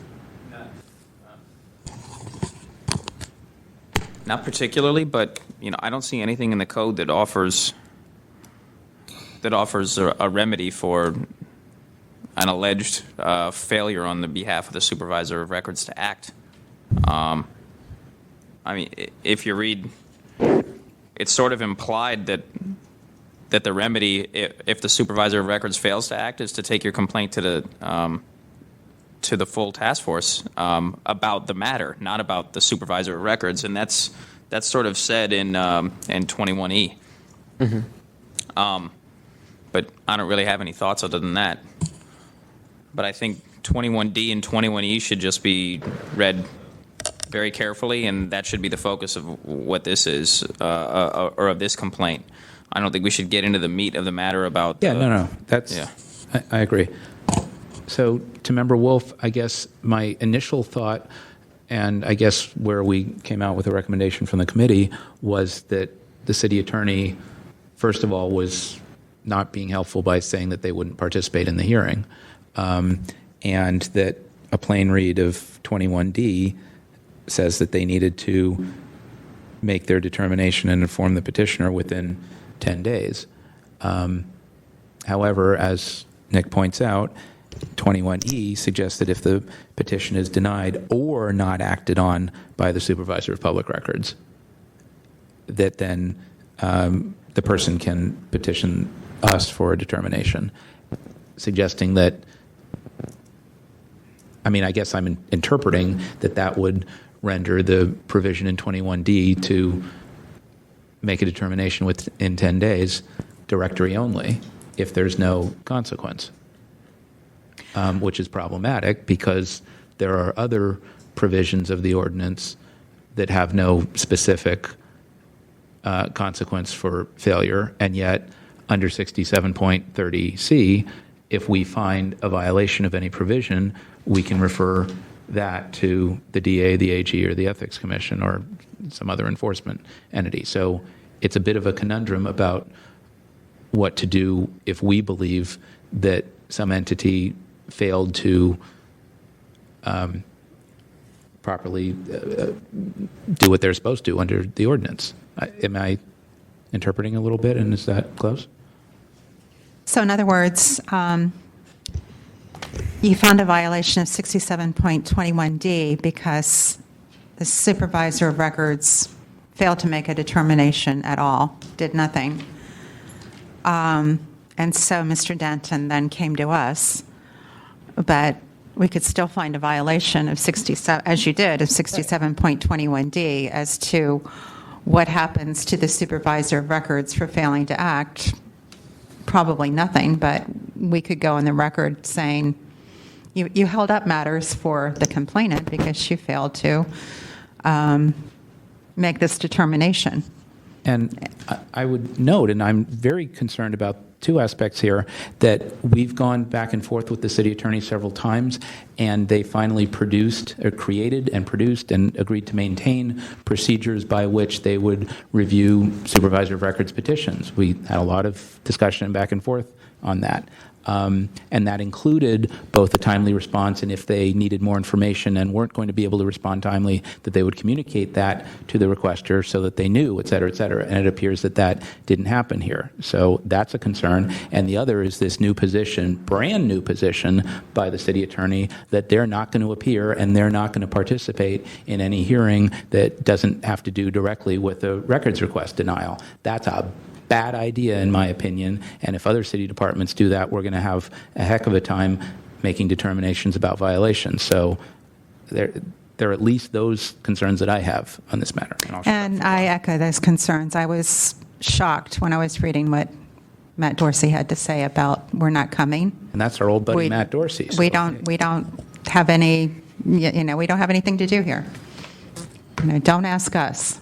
Even though 67.21D says, yeah, we ask you, and you respond. Toothless part of the ordinance that it is. We're taking no issue with their determination as to the underlying records. That's not our job. Right. So, yeah. Okay. Member Wolf, and then let's move ahead. I mean, I am deeply disturbed about the obstructionist sort of approach that the city attorney has taken, and I'm curious, and I have no real reservations about supporting the recommendation by the complaint committee, but I'd like to ask, through the chair, Mr. Denton, whether he is in favor of us accepting the complaint committee's recommendation, or whether he thinks that it needs to be heard by the full task force around this stance that the city attorney has taken. Mr. Denton, do you have any wise counsel to offer us? Well, this is a shift of focus for me because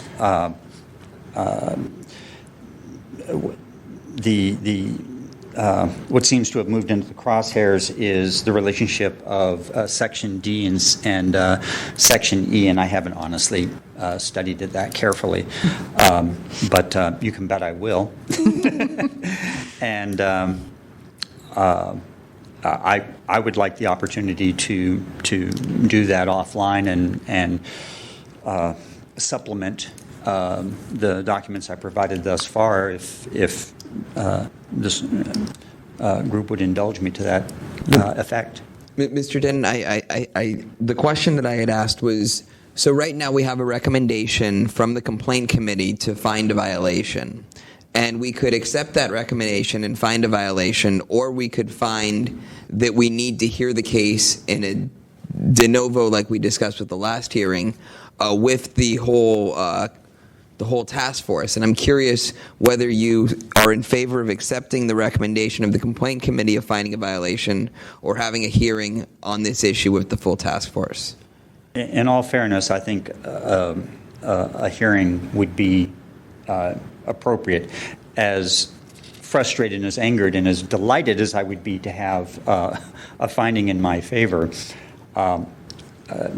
first impressions are I maybe actually be staring at a loophole that has given them a get-out-of-jail-free card that says, we don't have an obligation here, and if the obligation is not met, well, then you have to go somewhere else to get your request handled.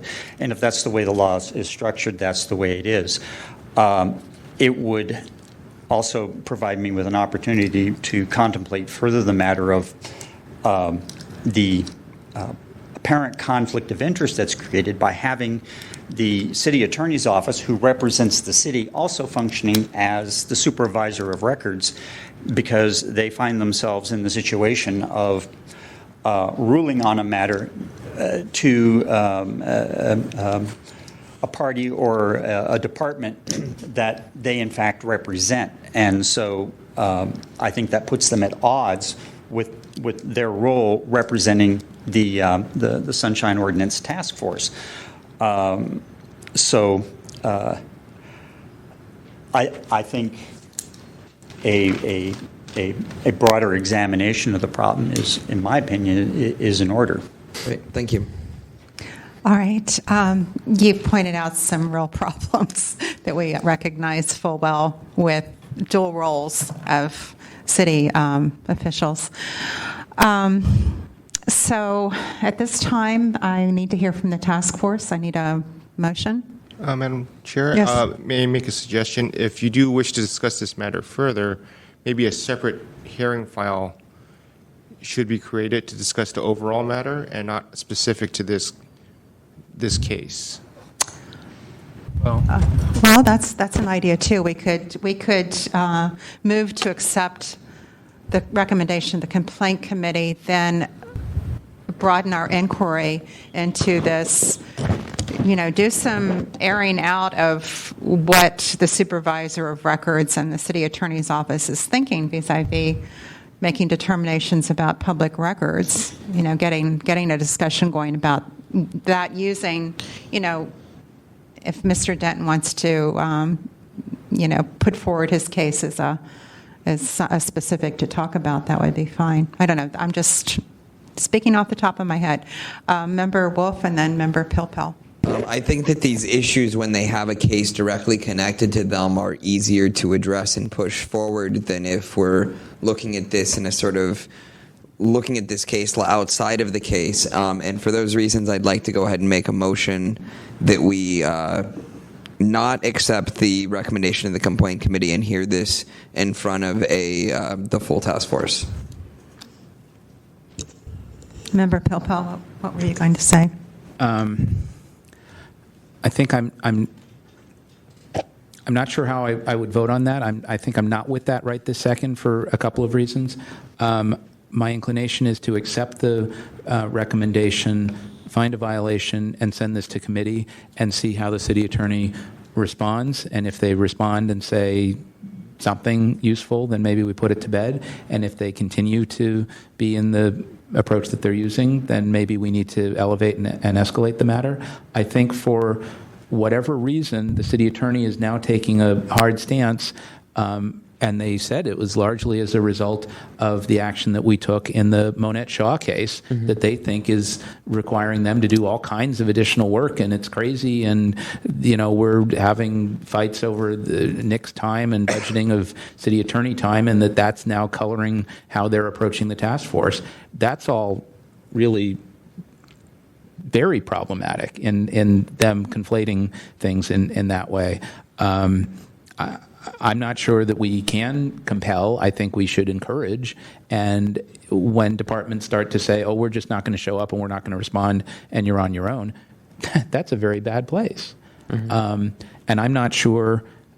If I thought that rejecting the recommendation and asking them to attend might encourage them to attend, I would be with you. I tend to think that if we reject the recommendation, they're just not going to show up and not respond and blow us off, and then we'll be back kind of in the same place in a month or two from now. And they're going to argue that, they're wasting and spending more time on this. So I don't have a good solution to this. I wish they were being a little more collegial, and we can have disagreements about policy, but I think they're taking this a lot too personally. I'm starting to think that Member Pilpul's suggestion might be the way to go, and that this would all happen more quickly. We could find a violation tonight, and then this could go directly to a committee, and then we start confronting the city attorney's office about this important matter, or entering into a dialogue about this important matter. So that's my thought. Member Hebner, did you? Well, I'm just curious why there wasn't a violation of the city attorney's obligation to send a representative. I suppose that the city attorney contends that because they're not the custodian of public records, they have no obligation to send an authorized representative to attend. That it wasn't a 21E allegation, and it's only under 21E that da-da-da. And was that where that determination ended? I mean, because I think that sending a representative to say that they're not going to testify is the equivalent to me of not sending a representative at all. I mean, it was weird because he said he wasn't going to testify, and then on a couple of things he did sort of testify. I mean, very confusing, right? Yeah. It was, so was he there or not? He was there. He was there physically. I'm telling you, he was not happy to be here. Well, he's not an authorized he essentially came and said that he was not an authorized representative to testify. So, Member Hensey, he said that they felt his office wasn't party to the complaint, so he wouldn't testify. It was very weird. Very weird. Okay. I think you're right about the conflation of this complaint with the complaint filed by Patrick Manette Shaw and the hostility that the city attorney's office is adopting toward the Sunshine Ordinance Task Force and is very suspect. And again, we can disagree with them on a particular matter, but that shouldn't mean, that suddenly we don't talk to you anymore and And you're not going to make determinations about whether a record is public or not. Right. Or that if you do, you're going to do it without us. It's up to you. We're not going to offer, any. Okay, well, I need a motion now from somebody. There is motion on the floor. Wait, is there? I'm so lost. I made a motion that hasn't been seconded, and I'm willing to retract my motion and follow Member Pilpul's lead, but the only reason that I still sort of stand behind where I was coming from is that it feels to me that the city attorney that we are better to confront this sort of issue, the 11 of us or whatever many it is, than the 3 of us that's in that committee, and that's really where I'm coming from, is to sort of create that full body to deal with this issue instead of passing it off to a committee that may feel less empowered squaring up against the city attorney. That is doable. I don't disagree. I had frankly hoped that in the 2 weeks since the committee hearing that they would have cooked up a letter saying, yeah, we were late and here's why and we think this isn't a problem, or no, we weren't late and here's why did it. But we got nothing. Okay, do we have a second on Member Wolf's motion? I believe the motion is to accept the recommendation of the complaint committee. No. Of the complaint committee and rehear the matter?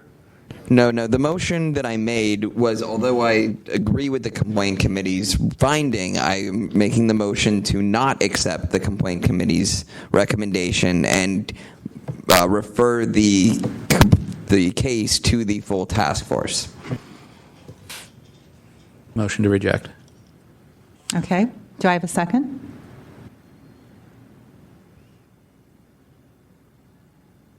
And what was Pilpul's? My suggestion, and I could make it whatever, the alternative motion would be to accept the recommendation, find the violation, and refer that matter to a committee for a follow-up hearing. The full committee? No, to a subcommittee. To the, presumably compliance and amendments. But could be either one. All right, so we have... I think they're both problematic. Whatever way we go here, we're in a bad place. We want to enter into a dialogue with the city attorney's office about this. So is that sort of the sense of the body here? We're just trying to figure out the best way to do that. I think so. Okay. All right, member... Nick, do you have any suggestions for how to get your colleagues to the table here? I mean, I presume they're not talking to you about this. You're on the other side here. Right.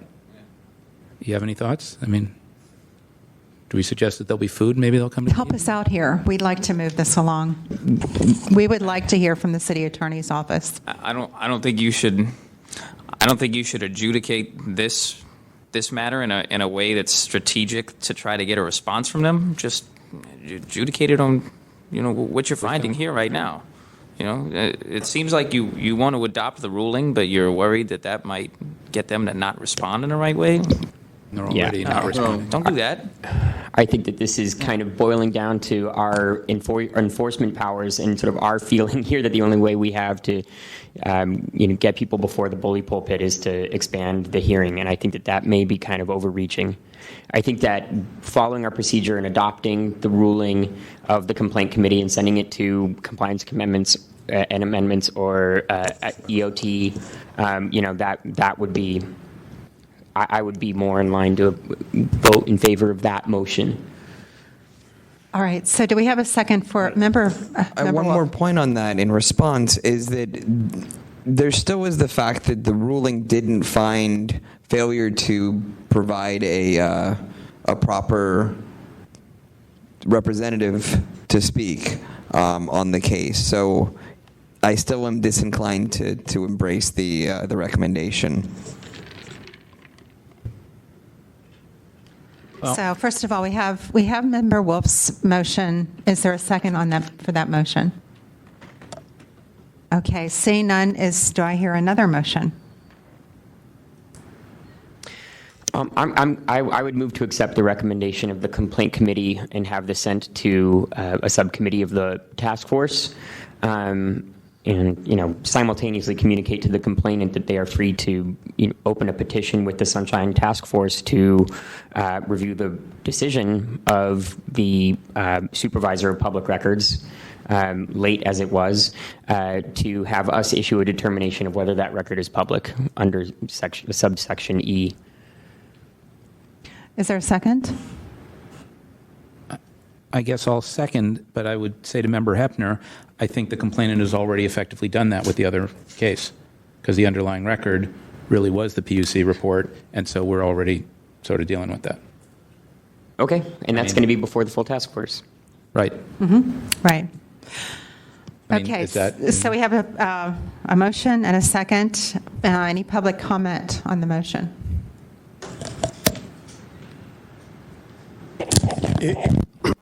Is to accept the recommendation. I'm in favor of it. But then it got a little garbled as to what you're going to do with that. If it's going to go to committee, I'm against that. I was at this committee hearing, and actually there was one member of the committee that found no violations by the city attorney. It was a 2-to-1 vote. Yeah. So I'm hesitant on you sending anything to your committees. I'm a big fan of the full task force hearing the matters.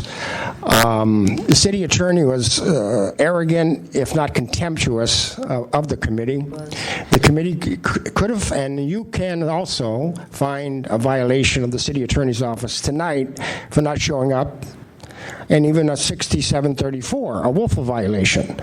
City attorney said he doesn't have to make a determination, and he's not showing up.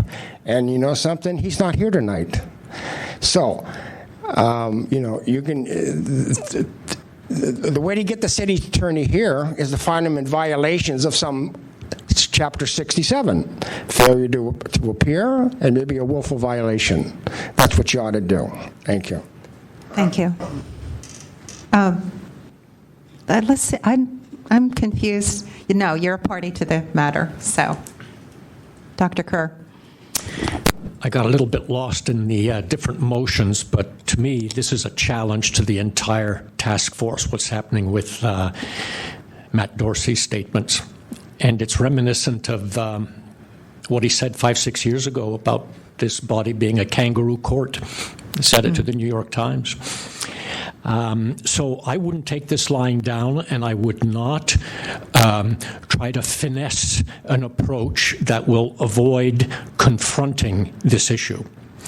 There's another conflict that bears examining. Mr. Denton is a whistleblower. If he goes to court, he's going to be confronted with the city attorney. That's who he's going to be fighting. If he wants an adjudication on a record, it's the city attorney who decides. Now, they say that the supervisor of records is independent, has some kind of an ethical wall, but in human organizations, those things don't work because people have to pay their mortgages, they have to eat, they want to keep their jobs, and they're going to do what works within the organization. And if you've got a supervisor of records who's going along with a whistleblower who's suing the city, that supervisor of records is going to be reassigned.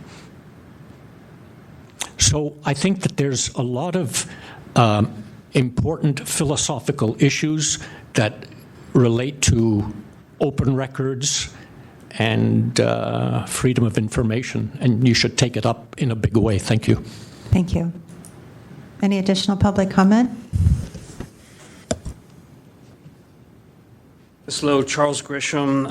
I'm also confused on this issue. I don't claim to know anything about the issue at hand here, but it concerns me that it involves the city attorney because when I get up in a moment on my item, I'm going to point to the fact that the nature of my complaint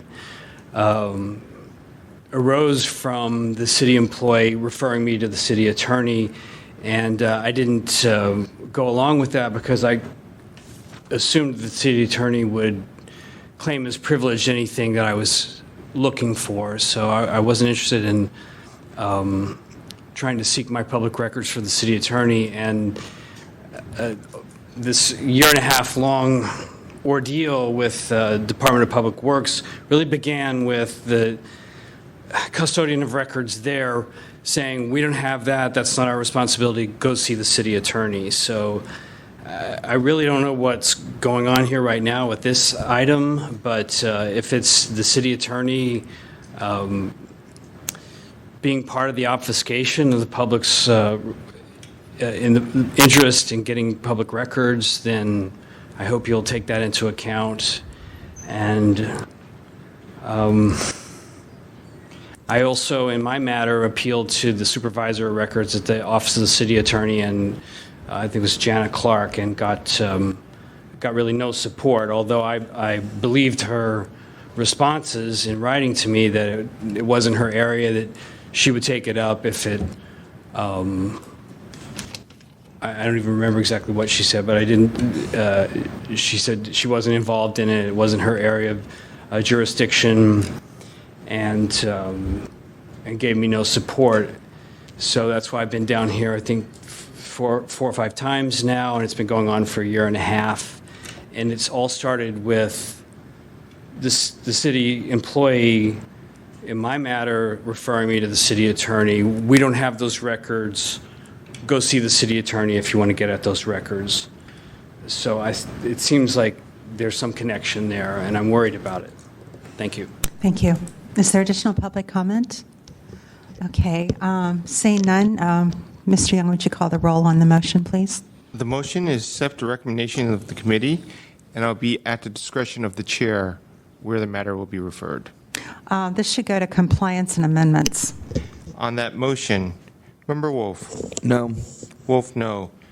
Copra absent. Member Pilpil? Aye. Pilpil, aye. Member Hepner? Aye. Hepner, aye. Member Haynes? Aye. Haynes, aye. Member Fisher? Aye. Fisher, aye. Member Hinsey? Aye. Hinsey, aye. Vice Chair Hyland? No. Hyland, no. Chair Washburn? Aye. Washburn, aye. The motion passes. All right. So the order of determination will go out, and this will be scheduled with compliance and amendments. This committee will look at the particular issue and will. Are there any instructions or directives you would like to make in the order of determination to the city attorney? We request that the city attorney, the supervisor of records, appears at the Compliance and Amendments Committee to discuss the role of that office with regard to 67.21D. Thank you. In this matter and in general.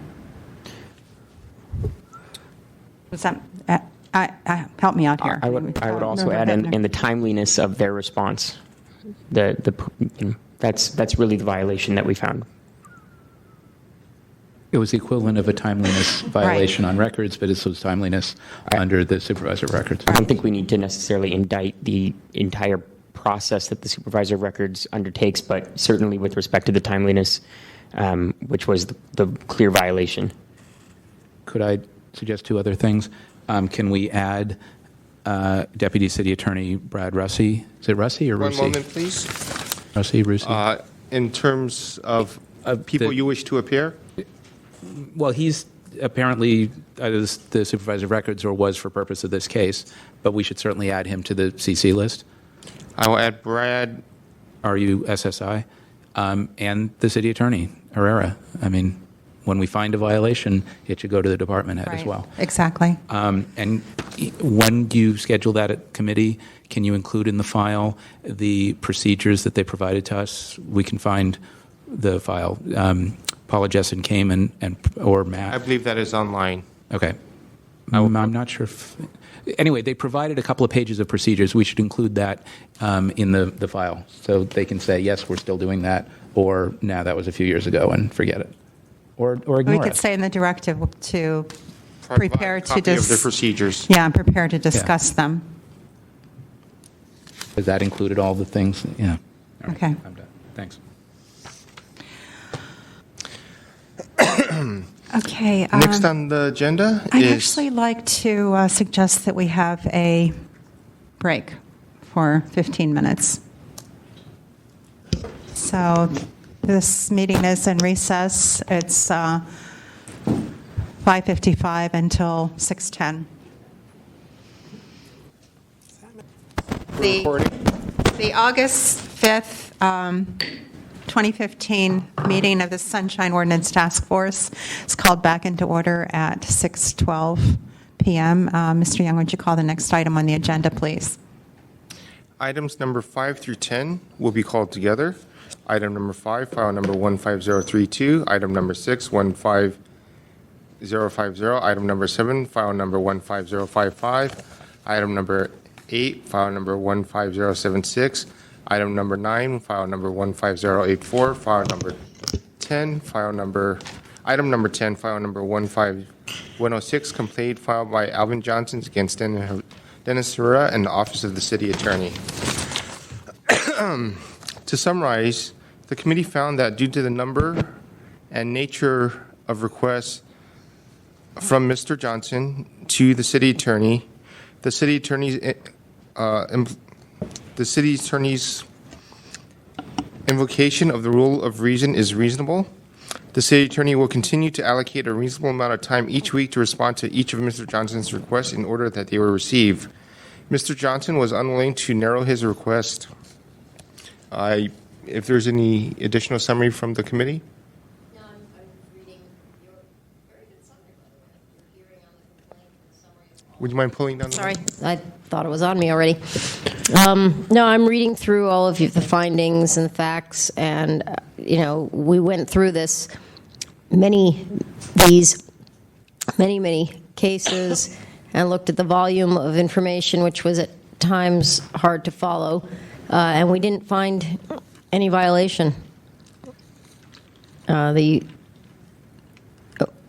us a while to figure out what was meant by the rule of reason, but then once it was described to us, we didn't see anything persuasive. Am I missing anything?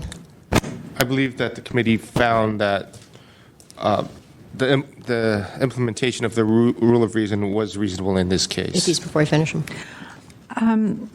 I'd like to have just, I think I brought this up before, not disputing anything that's been said, but the rule of reason in this instant, I Googled rule of reason, and it seems to apply narrowly to the antitrust laws in this country, and then more broadly to some other legal issues, but it seems like what we're looking at here is more common sense and best practices. So is this different than common sense and reasonable?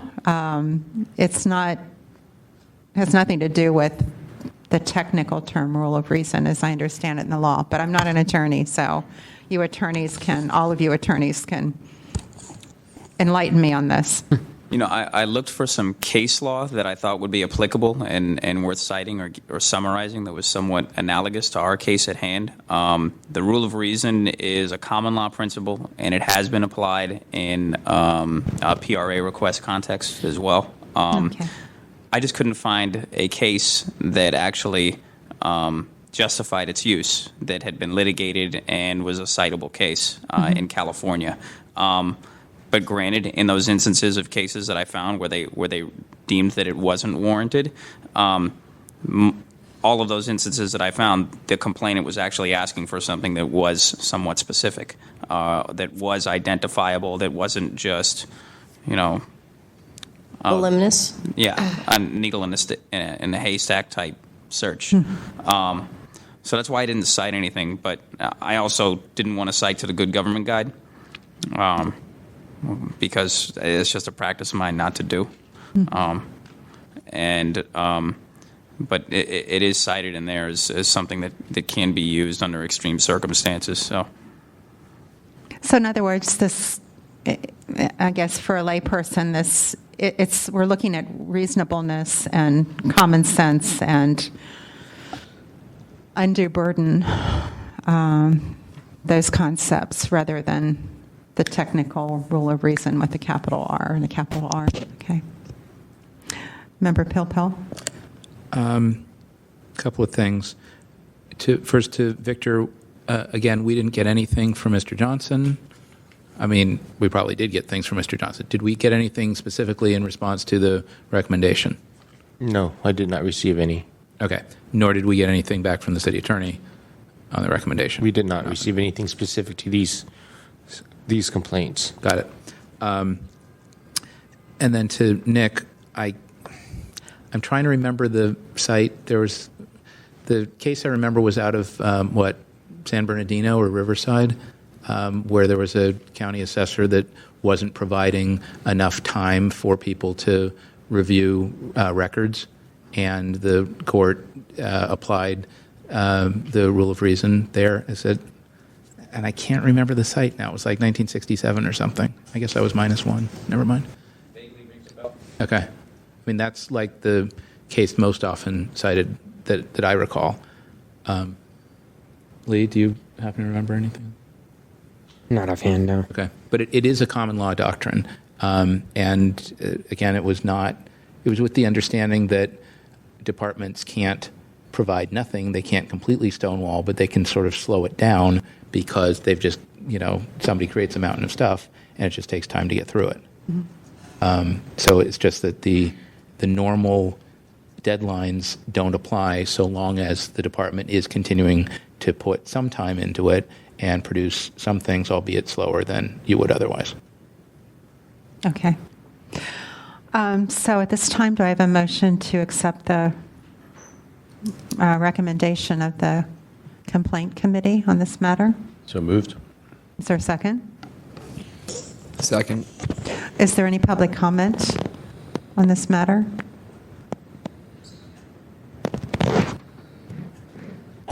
My only comment is there is no language of rule of reason in Chapter 67. It's a common law principle, but I'm not sure that it applies to Chapter 67. I'm not familiar with the specific facts of his 5 complaints, but I mean, did they provide him any documents, or just say his request was unreasonable and they weren't going to give him any documents? I don't know. But again, I'm troubled by dismissing all his complaints under a legal theory that has no language in the Sunshine Ordinance. So maybe there should be a discussion on one of your agendas coming up regarding reasonableness. But there is no rule of reason in the language of Chapter 67. Thank you. Just for your information, Mr. Johnson received lots and lots and lots of documents. Okay. Member Pilpel, quickly, and it's then not as specific to the recommendation here, but I did point out at the committee, and I will note again for the record that Mr. Johnson apparently sends a large number of emails, not just to one respondent department, but copies all kinds of people in the city.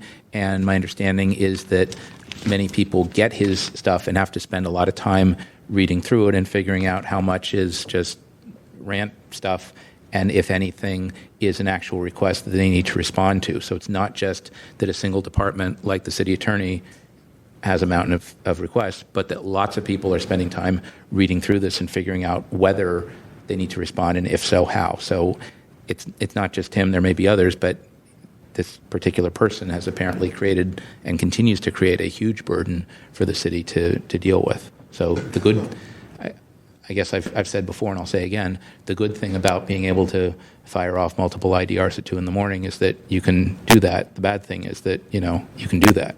And so these are the kinds of things that we have to deal with. Okay, thank you. Mr. Young, would you call the roll on this motion, please? On the motion to accept the recommendation of the complaint committee to find that no violation of the Sunshine Ordinance has occurred, Member Wolf. Aye. Wolf, aye. Copra absent. Member Pilpil. Aye. Pilpil, aye. Member Hefner. Aye. Hefner, aye. Member Haynes. Aye. Haynes, aye. Member Fisher. Aye. Fisher, aye. Member Hinsey. Aye. Hinsey, aye. Vice Chair Hyland. Aye.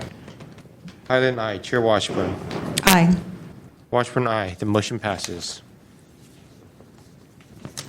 Next on the agenda is item number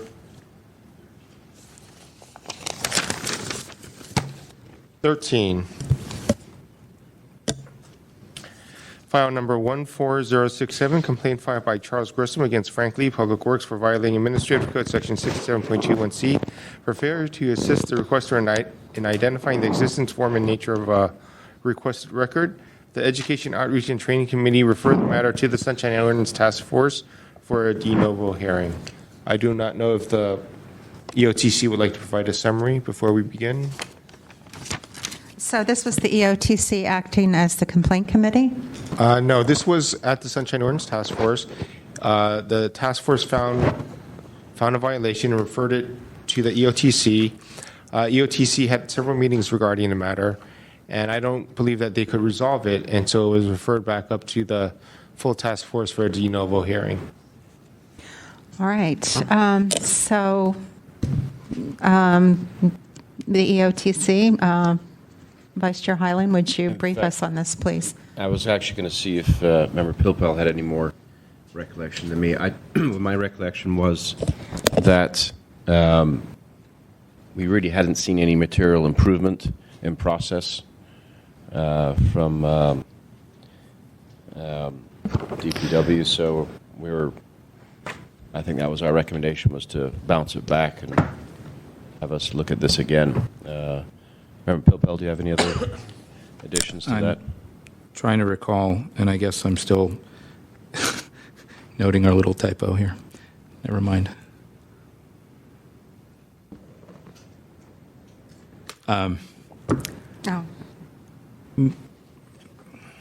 Since I'm drawing a blank, maybe we should hear from the complainant and the respondent, since they've been here a while, and see what they think is up.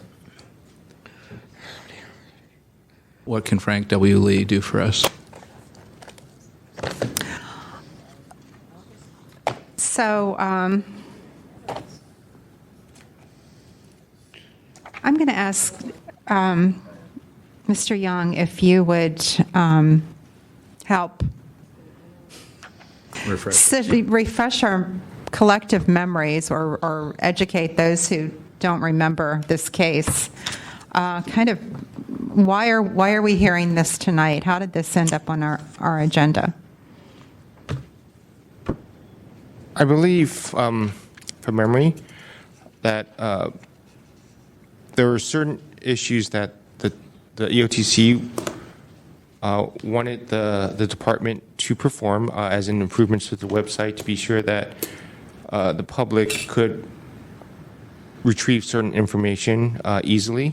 The department did make improvements to the website. In your packet, in the front of it, there was a copy of their old website and a copy of their new website.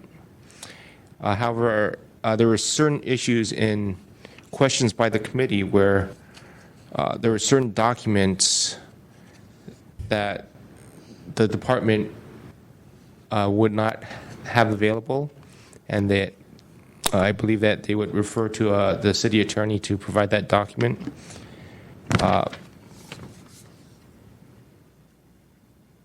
And I believe the department should probably provide you the summary for details. All right, so this is a brand new hearing now. This matter has been going on for a while. Some time, a year at least. Over a year for the complainant, certainly. There was an order of determination issued almost a year ago. So at this time, Mr. Grisham, I know you're here. If you would, you have 5 minutes to help us understand your complaint and the issues at hand here. Okay, thank you very much. There's just no way I can do this in 5 minutes. So if you really want to take it as a de novo hearing, I'd like an opportunity to present my complaint de novo as well and reorganize. I mean, the record is... Excuse me, I just wanted to restart his time when I'm finished. So when we have a hearing, that we have a standard procedure we follow where you have 5 minutes, because we have your packet and we have some history with it. 5 minutes, and then we'll hear from the respondent, and then we'll ask you questions, and we can talk further. But we just need, at this point, a thorough but more succinct explanation of your complaint. Okay, well, I'll try. Okay. And we already found a violation, so this is just we the found further follow-up, like a year later. Okay. So what do you see the problems to continue to be? The problem initially was a pattern of willful failure to abide by the Sunshine Ordinance, in my opinion, by Frank W. Lee, custodian of records for Department of Public Works, but also the executive assistant to Director Nuru, earning fiscal year 2014 total compensation $158,115. So it's not a clerk making an error or not understanding his duties. The other thing I'd like to point out is that, and it's in your packet, although the record is voluminous and only a portion of it could be provided here. I don't know if you have more that you're looking at online, but the last page of what's in this book is, this exceeds 25 pages, the complete documents on file. Also, I just need to point out, I'm pretty sure the page numbering in this book, pages 548 through 554 are not related to this case. So just pointing that out. I think they got in there by mistake. It is a pattern of behavior, frankly, 4 times. My initial request was June 7th, 2014. And really, my initial request was just for an index of records, although I didn't know, as a member of the public, that was the magic phrase to use. And it wasn't until Victor Young informed me after the third time my request was deflected by Frank Lee telling me to see the city attorney. The third time, he flat out denied that any such records existed. which was later proven to be not true. And you have that in your packet here. So really tough in 5 minutes. It would be tough in an hour to do this. But I think it's really important because we're talking about the right-hand man of the director of the Department of Public Works, a controversial appointee, I think, by the way, and who I think there's an insoluble conflict of interest there. I've foregone my initial beef with the city of the condition of our streets and DPW not doing its job. That's been eclipsed now by this process of just all I wanted was the index of public records, the index of records maintained, and I asked for it. I think the first time I requested it, it was very clear. The first, second, third times I asked for it. The first time I asked for it, I asked for a list of the form, nature. I don't know. Again, it's just really hard to do on the fly like this. My original request, June 7th, I request that you provide me with a description of the class type, format, and nature of those records maintained by DPW for public perusal. Now, that's in the context of an email. What I was asking for are claims-related records. I want to find out how many times people are falling down and hurting themselves in the public right-of-way because construction sites that aren't maintained according to the Blue Book. The Blue Book being the regulations for work being conducted in the public right-of-way. Because I was sick of it. I was sick of being endangered myself, walking down Market Street, mid-market, and by the construction sites. And having had a very good friend who was disabled for a long time, I knew for sure that they were not ADA compliant. The so-called safe path of travel for pedestrians. I mean, but that's gotten eclipsed by this fiasco over the records requests of Department of Public Works. Again, and you did issue an order of determination, finding that I'm looking for the exact language, but failure to assist was the determination, and sending it back for retraining. In your book here, you'll see that the index of records that was eventually produced after, on the fourth try, I used the magic phrase index of records given to me by Victor Young.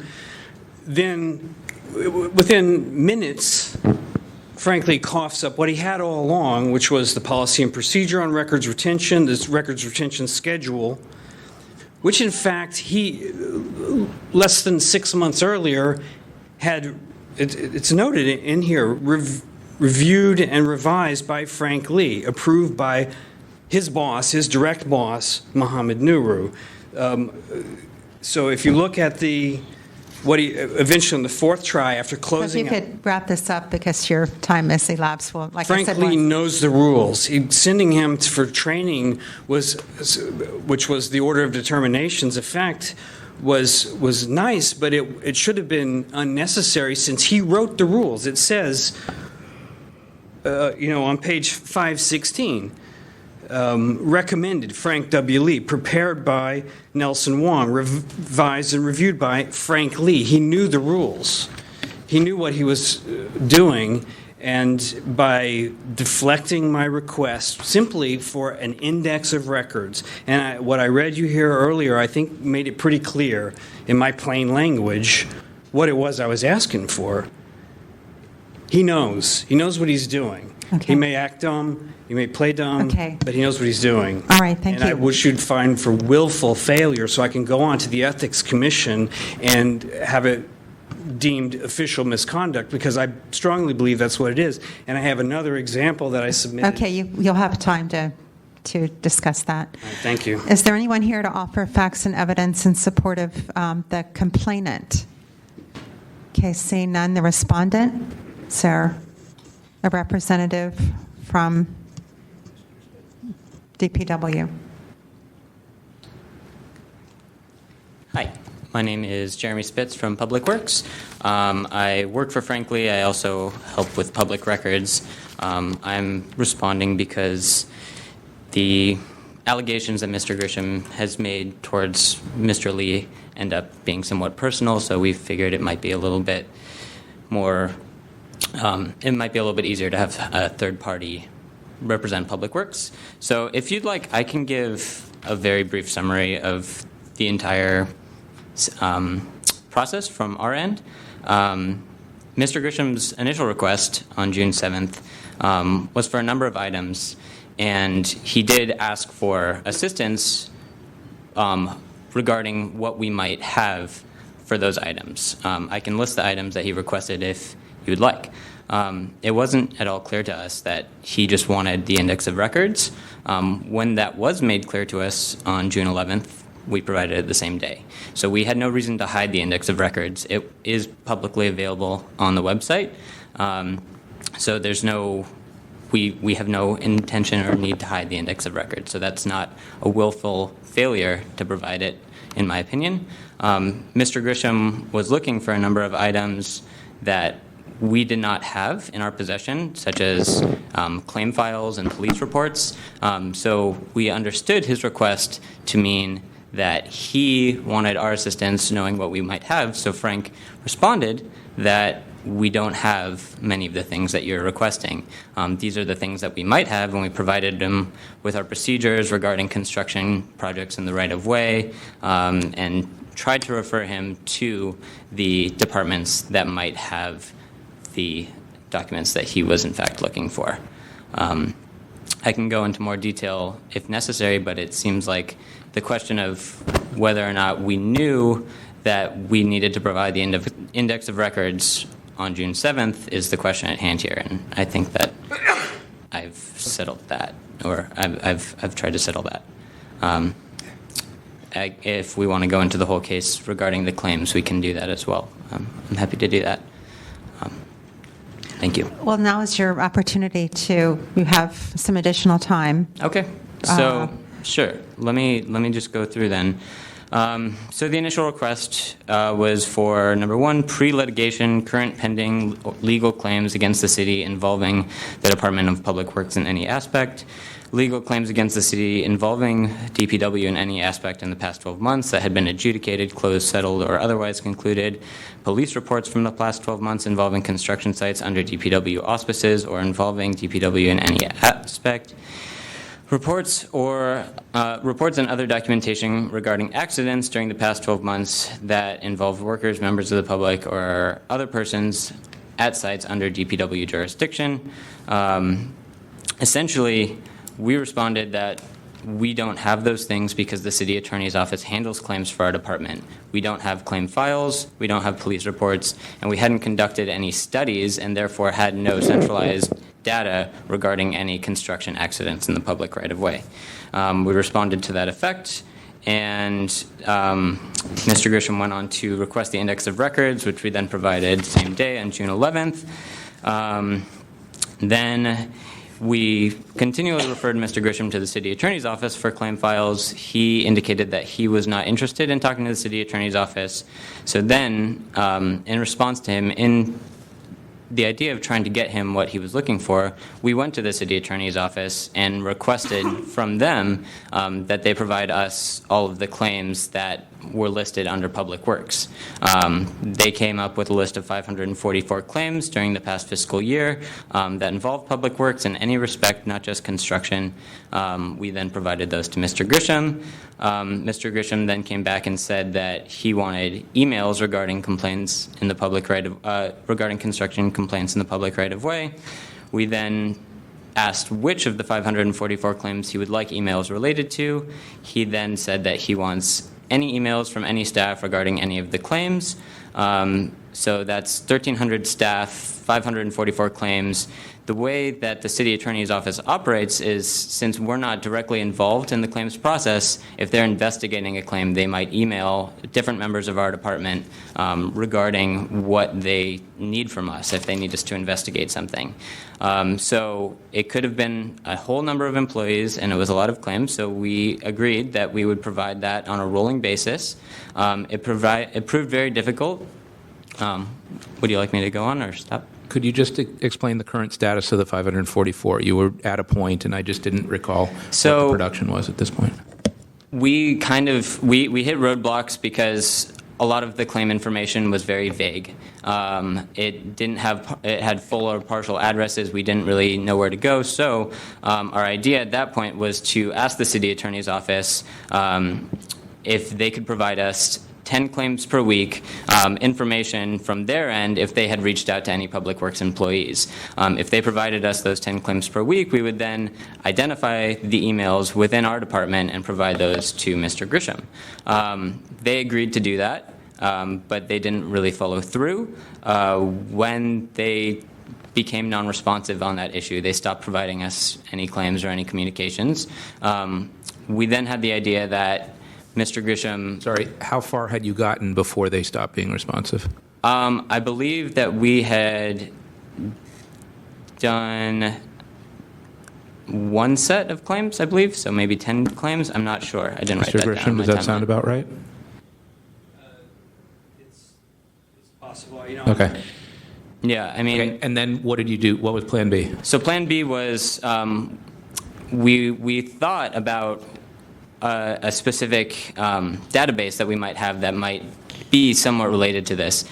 So we opted to give Mr. Grisham our entire street inspection database for the fiscal year that he was requesting. So there were street inspections are triggered, and we have electronic records of those, RFAs, requests for action, through our Bureau of Street Use and Mapping. Sorry, so this is a BSM thing that either comes through 311 or other places? Right, 311. Their database of things that they're... Yeah. Got it. Exactly. So we provided all of those for fiscal year 14-15 to Mr. Grisham, and it ended up being about 28,000 pages. We haven't received any follow-up since we provided those records. We haven't received any additional requests. During the last hearing, we were asked to improve on our website and update a number of items that we had just to make it a little bit more user-friendly, which we did. And we haven't heard anything else regarding this case. So that's pretty much it.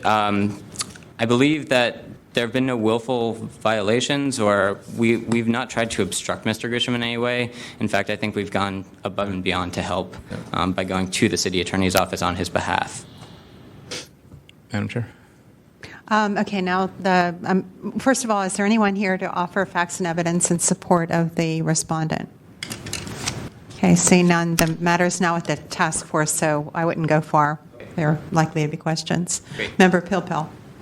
Okay, so this is all starting to come back to me like complaints about the right-of-way and sidewalks and people falling and all that. Okay, so I think the way we have dealt with this in the past year, and maybe, Victor, if you can figure out the last time this was a DOT, because we didn't meet in July, so I'm trying to remember when we last chatted about it.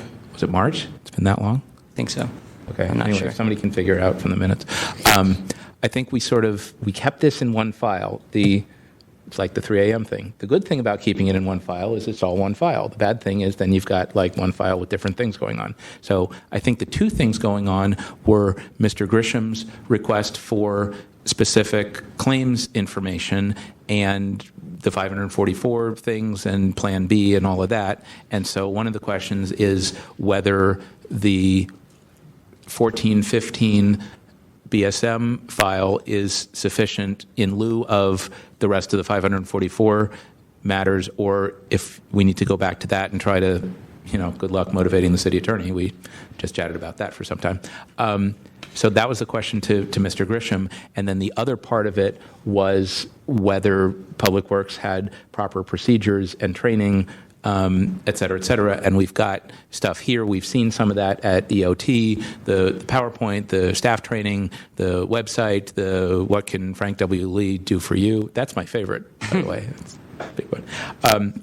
And I think part of the confusion on that was that in the current record retention schedule from January of 2014, which is in the process of still being updated, you're not there yet, but you're working on that, on page 2 of the chart, page 7 of 36 of the whole thing, there's an entry, Director's Office, claims, type, report/records, claims files, and so Mr. Grisham or any reasonable person would look at that entry and say, well, obviously, the Department of Public Works has claims files. Their record retention schedule says that's a type of record that we keep, and we keep it for 7 years, blah, blah, blah. So where are they? And now you're saying that either you don't or you don't keep them in that way, and that's part of what motivated the update to this, which is then going to feed into the index, et cetera, et cetera. So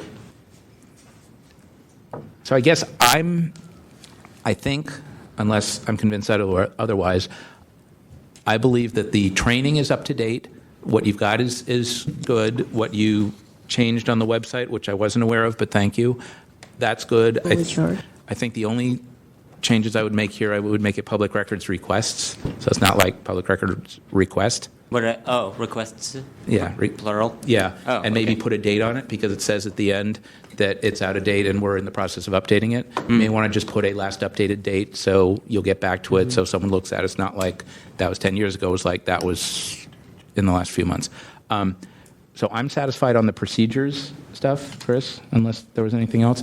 And I guess my remaining question then is to Mr. Grisham, if you're good with the 28,000 pages of BSM stuff, or if there's something else that you specifically still want or need relative to your inquiry about claims. Because, again, we sort of took your request about claims and made that about some other things with the department and how they assist and what's on their website. So I'm good with Mr. Spitz. My question was to Mr. Grisham.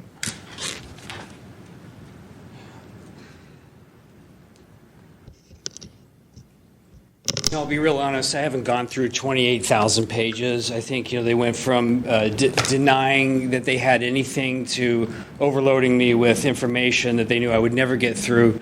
And I'm done with that. I've given up on that. I'm done with fighting the problems of construction violations in the right-of-way. I'm done with it. What I'm concerned with is the willful failure of the custodian of public records, Mohammed Nuru's executive assistant who makes over $150,000 a year,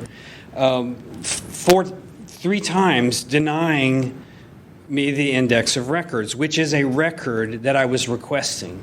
And I think from the very first time I requested it, it's clear that I'm requesting a record, and that record being the index of records related to the nature of my inquiry, which I also spelled out in my emails. And 3 times he denied me that by deflecting it, sending me over to the city attorney's office where I knew I would get nothing.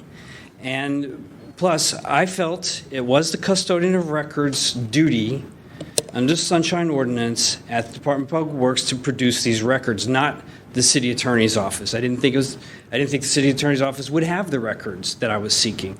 So, as you just pointed out, and thank you, because when Mr. Spitzer's an attorney that was hired to deal with this, if I'm not mistaken. No. You're an attorney, correct? No, I'm not. Congratulations on your promotion. Yeah, maybe I might go to law school. Well, I think you misspoke, and I think perhaps you knowingly misspoke when you said that the policy and the records retention schedule on the website. You know that wasn't the case when I was requesting. I'm sorry. So would you Mr. Grisham, direct your remarks to us? Right. So my question to you was, is there anything else in Claimsville that you haven't gotten that you would like to get? If they overwhelmed you with stuff, then... No, I'm not seeking any records anymore because I am overwhelmed. I can't go through those records. I can't get at the information. I actually didn't receive any assistance ever in narrowing down the nature of my request to find out what's going on with So I'm done with that. All I care about now is making my case, proving my case that there was willful failure, so I can go on to the ethics commission. then that's a question. So I can have Fair enough. this man deemed I got it. official misconduct, which So then that's a question. strongly believe is true. I heard you. Thank you. So then that's a question for the task force, is whether or not we want to find that there's a willful failure and refer it under 67.34. I got that. And you still have the opportunity to recommend to Mr. Nuru or others that the way they organize their records, so that if anyone wanted the information that you were seeking, could be organized differently, because it apparently isn't organized or wasn't organized in a fashion that readily allows someone to ask the kind of question, which is why you got the sort of thing that you got. Yes, sir. Okay. I'm only interested in one thing, though: willful failure. I heard that. Willful failure, 67.34. I don't want any more records. I don't care what DPW does. I don't care what happens to San Francisco. I only care about this determination of willful failure to comply. Thank you. Okay, and I guess I understand now from DPW that the index is being updated, the training was reviewed, the website was updated, and that you perhaps have a slightly different approach for when someone makes a request. If you need to clarify or narrow or figure it out, that there's more engagement on that when it's not an obvious, I'm asking for this report, here it is, there you go. Where it's something that needs help, you're giving it the help that it needs, however you're doing that. I'm good. I defer to... So, Member Vice Chair Hyland, you. I just want to remind the task force that this particular hearing is named Frank Lee and not the other gentleman that he's mentioning. So we need to stay on point on that. If I'm not mistaken, I think that's the only person named in there, rather than his assistant. And just my recollection of this case over the last year is it's not a cut and dry, we're hiding behind the city attorney's recommendations. It's not one of those cases. God knows we hear enough of those. I think this really was an issue of a disconnect between, when it's a claim, DPW washes their hands of it and it goes to those that handle claims, city attorney's office that does that, I believe, for probably all departments in some shape or form. And I believe, and I'm speaking only for myself here, that was enough for me not to find willful violation when we first heard this in full committee over a year ago, because, again, Section 6734 was brought up by the complainant, and we decided against it. I'm a little bit lost as to why it came back as a de novo. I'm trying to go back and look at the SOTF minutes. Is that, do you have... Someone dig up the last draft minutes? Yeah, I don't remember recommending it coming back. I just don't remember that. But it may be that at the committee we couldn't figure out whether it was willful, and we wanted to allow Mr. Grisham to make the case here before. And everyone weigh in, perhaps. But anyway, I just wanted to offer that. I believe you're talking about how they were going to treat future requests and how those would be handled. And I do not believe you're satisfied with that answer. Yeah, we weren't. I mean, it took them a year to come up with this change to the website. That wasn't very satisfactory. I remember that. I'm wondering about this change to the website, the new version, which is lengthy and has a lot of small print. There are headings, which could be helpful.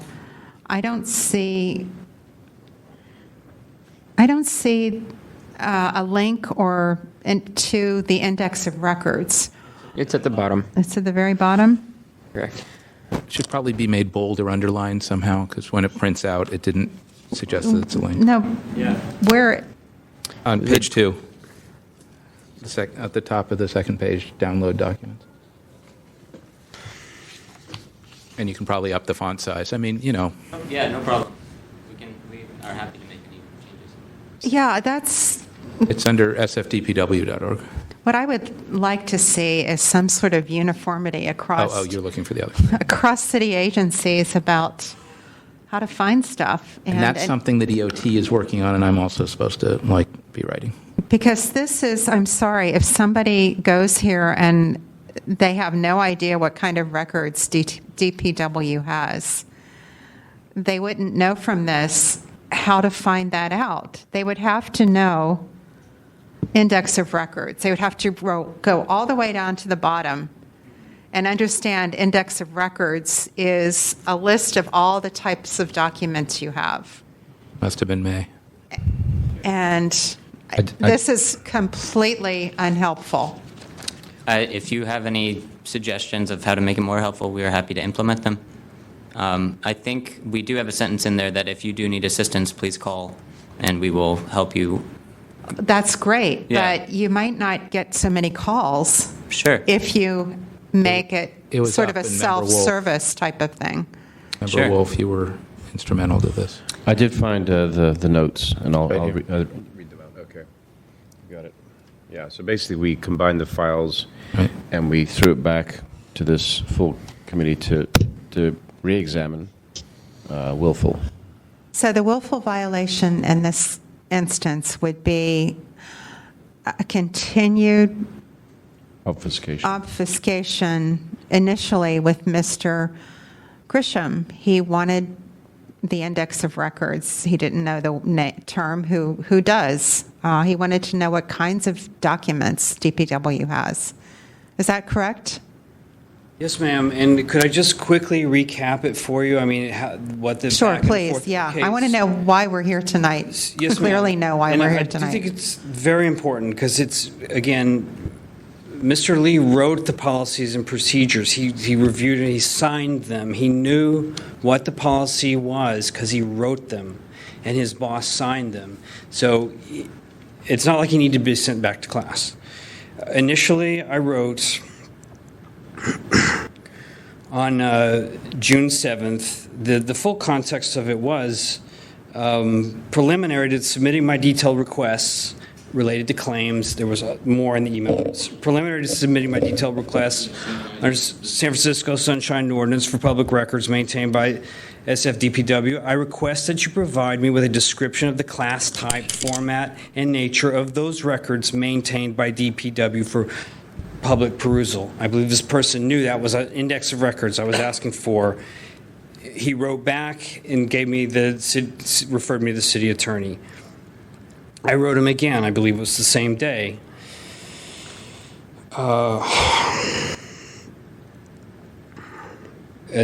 So initially, he asked me further clarification, referred me to the city attorney's office. His reply was, our department doesn't accept claims against city and county. That responsibility is the city attorney. Best place to find it, city attorney. I wrote back, and he had asked me about definition. I defined it, under your jurisdiction, DPW. Working from this definition, I say, a couple hours later, please describe the nature and form of the public documents for which you are custodian, that I may make my requests as effectively as possible and without undue delay. Lee writes back, we handle claims by referring them to the city attorney. See the city attorney. Third try, the same day. And it's page 489 in your book, in this record. Can you please help me with and then I bold it for emphasis, description of the nature and form of the records you maintain for public access and transparency. Lee writes me back, not the same day, but on the 11th, opens up for the first time an actual public records request and makes this following statement. We have no statistics, electronic data, or other documents that would show accident rates and public rights of way adjacent to construction sites and historical trends regarding, he's using my language here and giving it back to me, regarding permit issuances, violations enforcement, rescissions. Our department does not have this information because our department does not receive, keep, or compile such information. This concludes your request, number 14207. He opened it and closed it in the same email. Member Pilpel pointed out, page 2 of the thing that was finally coughed up after I got help from Victor Young, which was written by Frank Lee, the person who just wrote that denial to me, has the word claims on it 8 times. So that's a patently false statement that he made to me. I wrote back that day after receiving that patently false statement back to Lee. I spoke with Victor Young of the Sunshine North Task Force this morning. He advised me to ask you for a quote-unquote index of records for which you have public responsibility. Please provide me with an index of records you maintain for public scrutiny. I believe my previous requests made clear that this was the spirit of my initial inquiry, which you have been unable or unwilling to comprehend. Madam Chair. And then I complained, and then I opened up my formal complaint. Then Lee opens up a second public records request, 14214. We will consider your request for an index of all public records, maintain a separate public records request, which we assign, and so forth. And then he attached these documents, which he authored, which he knew about. He'd authored them less than 6 months earlier. He signed them. His boss signed them. He was aware of them. He didn't need to be sent to school to be reminded of what he had written a few months earlier. Madam Chair. Excuse me. Member Pilpel. So I think we have everything before us. I think the question before the task force is whether or not there was a willful violation. And if so, someone would need to make a motion to find that the violation that we already found was willful under 67.34 and ask that it be referred. Someone would need to make that motion and second, and we would discuss. That would be, I think, the next thing before us. And if there's no motion, then I think we're done. All right, but we are having a de novo hearing, and we have a procedure that we follow. So, members, do you have any more? No, I said no. Okay. All right, fair enough. Members, do you have additional questions for either party? Okay, at this time, first the respondent and then the complainant. You have 3 minutes for a rebuttal.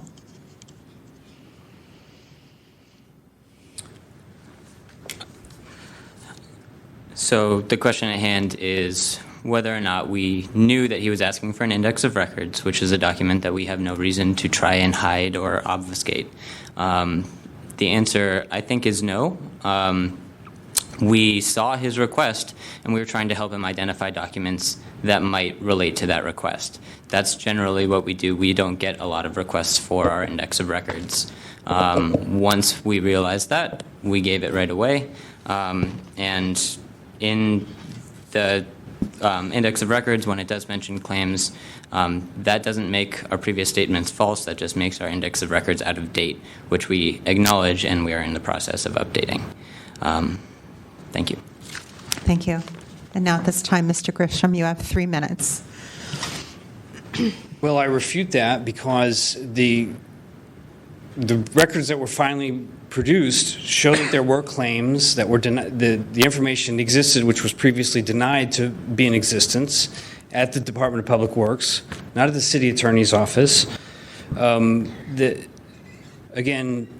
Mr. Lee wrote the policy and procedure that he sent to me finally on the 4th request, along with the schedule of records retention, which presumably had something to do with as the custodian of public records.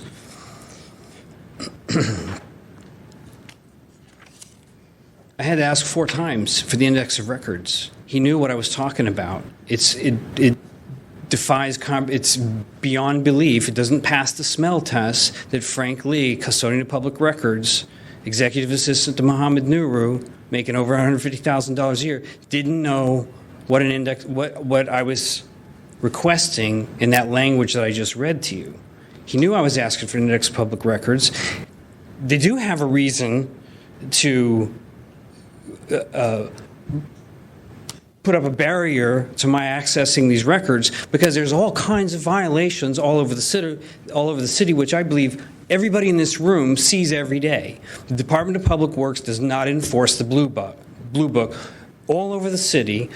Contractors can do whatever they want unless there's a complaint. And I think I must be the #1 complainer in the city. And I'm retiring from that. I don't care anymore. I've got another place to live. It's outside of the city. And I've given up on the city. The city I love, I'm giving up on it because of the Department of Public Works and the way I've been treated and what's happening to the public right-of-ways in the city. They are not ADA compliant anywhere you go.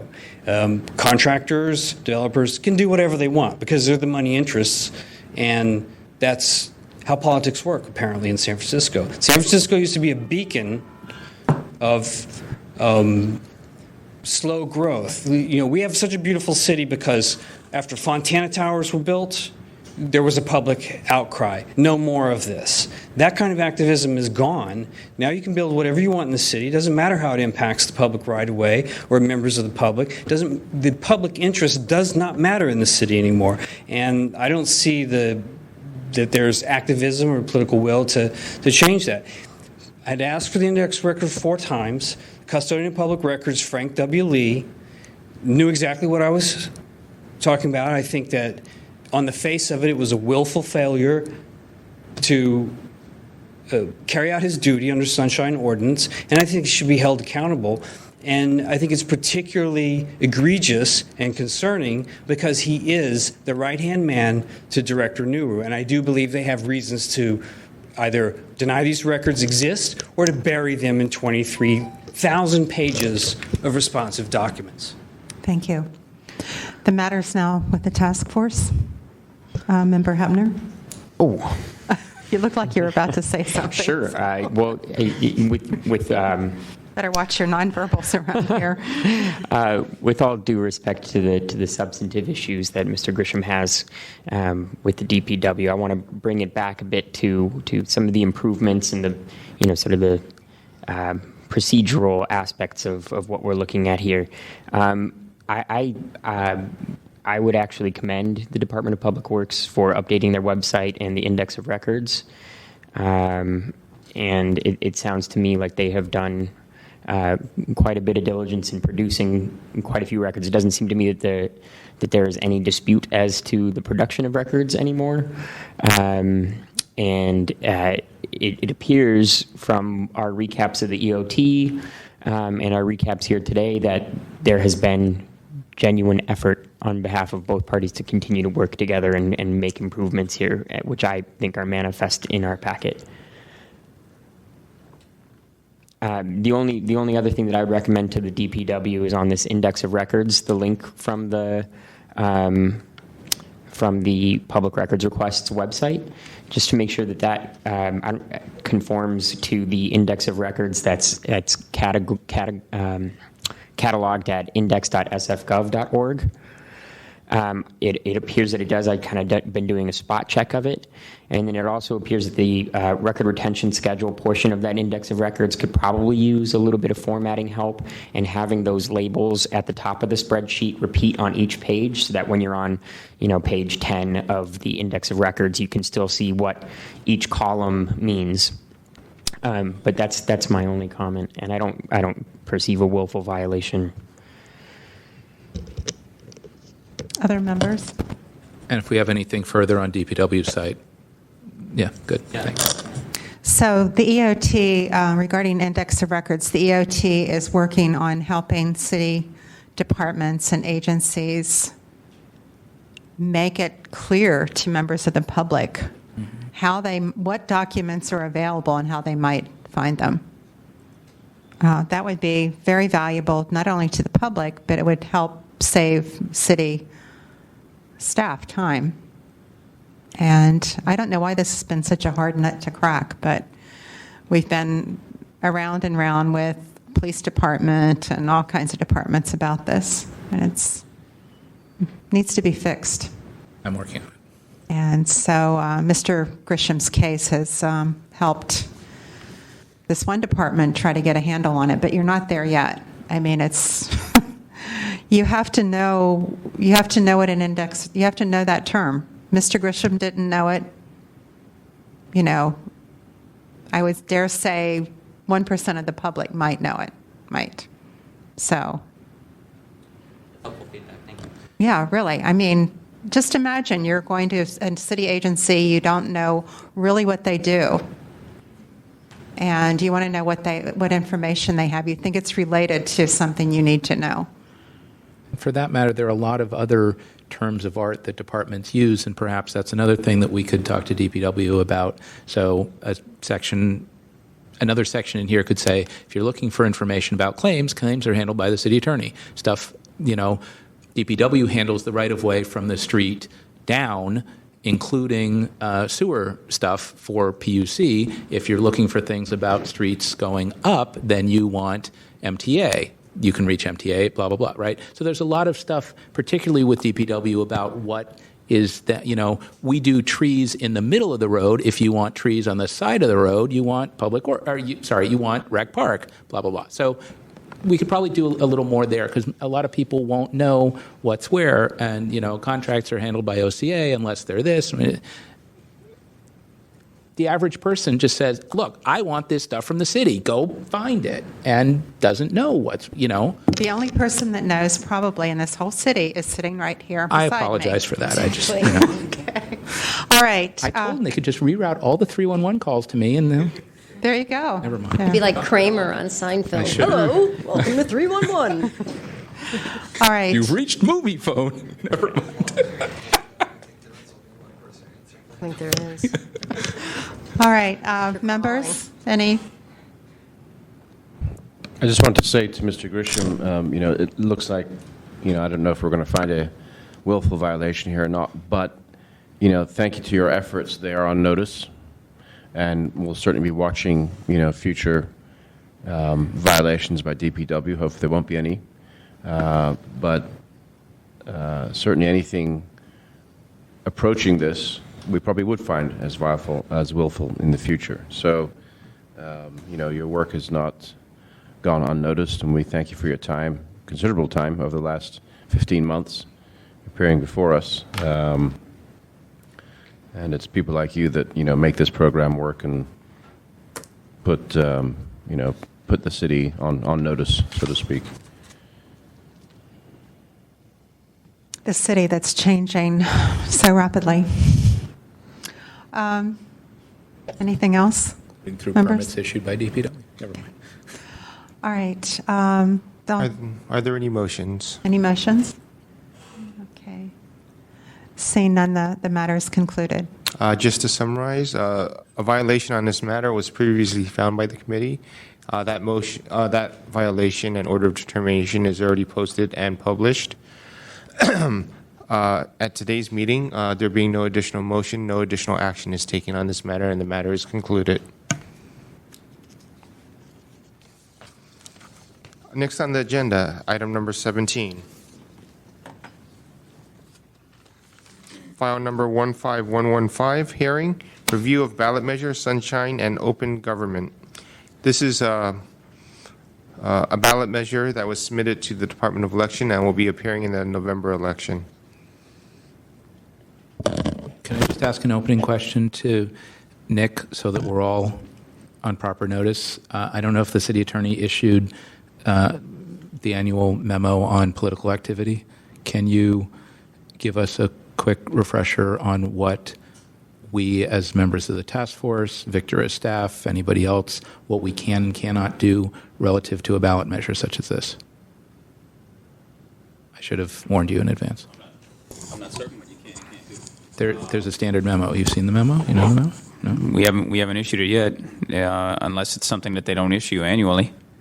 Are you referring to like a Form 700? No, there's a standard memo on the city attorney website about political activity by officers and employees. So I about think not conducting it over city email and things it's like that. not just that. It's that to summarize, that we can't take a position on a ballot measure. We can't advocate for or against it as an official body, and whatever analysis that we do or issue has to be objective and say, I found it. Yeah, okay. And to do otherwise would influence or could influence the outcome, and we don't do that. Mm-hmm. Once it's on the ballot or once it's a proposed ballot measure, it's up to the electors to decide. Mm-hmm. And even if there are issues, we can flag issues, and we may talk about that, but we're not actually saying vote for it or against it, or if this passes, the world ends, or if this fails, the world, whatever. Mm-hmm. Can I read it? Yeah, go ahead. Okay. Question is, and this was issued in September 3rd, 2014. We could put this on the screen, Victor, if you want. It might be easier. But may a city board, commissioner, or advisory committee take a position on a ballot measure? Question mark. That's one version of it, yeah. Yeah. The prohibition on use of city resources for political activity also means members of city boards, commissions, and advisory committees may not use their meetings to influence elections. As a result, appointed boards, commissions, and advisory committees may not vote to endorse a measure or a candidate. The courts have allowed exception to this rule for legislative bodies like the Board of Supervisors. The board, acting as a body, may take a position on behalf of the city on a ballot measure, and the mayor may take public position on a measure. Yeah. Mm-hmm.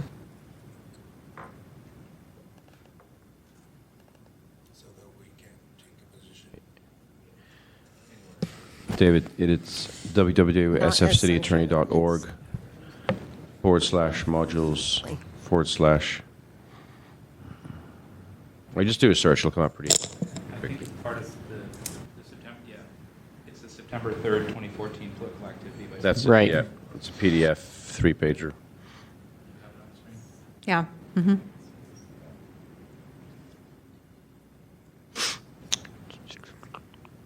So hypothetically, if a commission feels strongly one way or the other about a measure,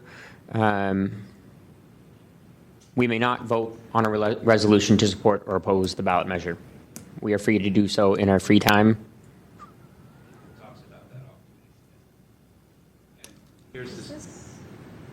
Here's the section on the screen.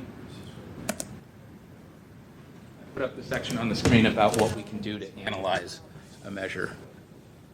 Nick, you're not familiar with this memo? No? I've read it before. Okay. Not recently. Okay. I'm sorry I didn't PDF. flag this. Yeah. Anyway, we should. Political activities. I think we should proceed. We can analyze a measure's effects, and I think that's essentially what we're doing.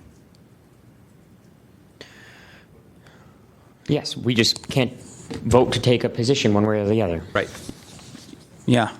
So, And this is so really just- are you planning on analyzing any upcoming measures or ballot? Yes. This measure. Yes. What's that? Sunshine and open government. Item 17. Proppy. I mean, it's something that we need to be aware of as a body, right? And Victor's got some notes on it, and so that was the analysis that we were going to talk about. But this is Victor's Did it get the letter? analysis. It's This is not ours. Victor's It is analysis. lettered now? And he made that clear. Probably E. It's- It is E? Okay. I think so. I don't know. Why don't we ask Member Hefner? He knows much more about this. I do know quite a bit of. I think we'd like to hear about what Member Hefner has to say. Well, and what Victor's Saturday, got. August And 8th. certainly All of the Victor's above. report is very, very informative as well. Where Yeah. was Victor's report? It's in our packet, item 17. It's behind. It's after Is it the text. item number? Okay, I have that 17. item up. Got it. It's item number. Hey, quick question. Maybe I missed it, Victor, but this No, time no, I I had to agree. download each individual. Oh, no, I'm fine. I just thought maybe I was the only one who missed something. Me too, yeah. It's okay. It gave me something to do while my hair was drying naturally. Click, click, click, click, click. I thought I was the only no, I one do too. too. Oh, I So use Chrome. I only use But we Chrome. can't. Victor, where's your summary? I Is it? couldn't get the full. Thank you. 7773. Thank you. Which is not. 773. Now this is your No.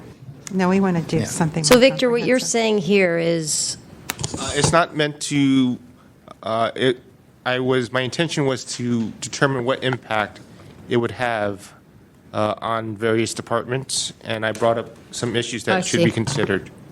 so. Just to be clear, I think Member Pilpel's been spinning around in a vortex on this question, and I haven't gotten a clear answer.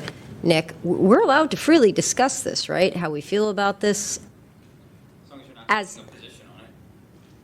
Well, but I am. As long as you don't take. Well, as a commission, we're not allowed to endorse or one way or the other. Lee and I Personally, you can do whatever you want. But I can tell Allison, I think this is, it was one of those Carefully. good You're taking a position. You're taking a position there. I mean, can I tell me yes or no, can I, Lou Fisher, in this room, at this table, Not take in a your position? capacity as. Not here tonight. We shouldn't be covering this then. If I may, Please, May. I think. Thank you, Lou. I think we are allowed to discuss and the impacts of this ballot measure on the work that we do.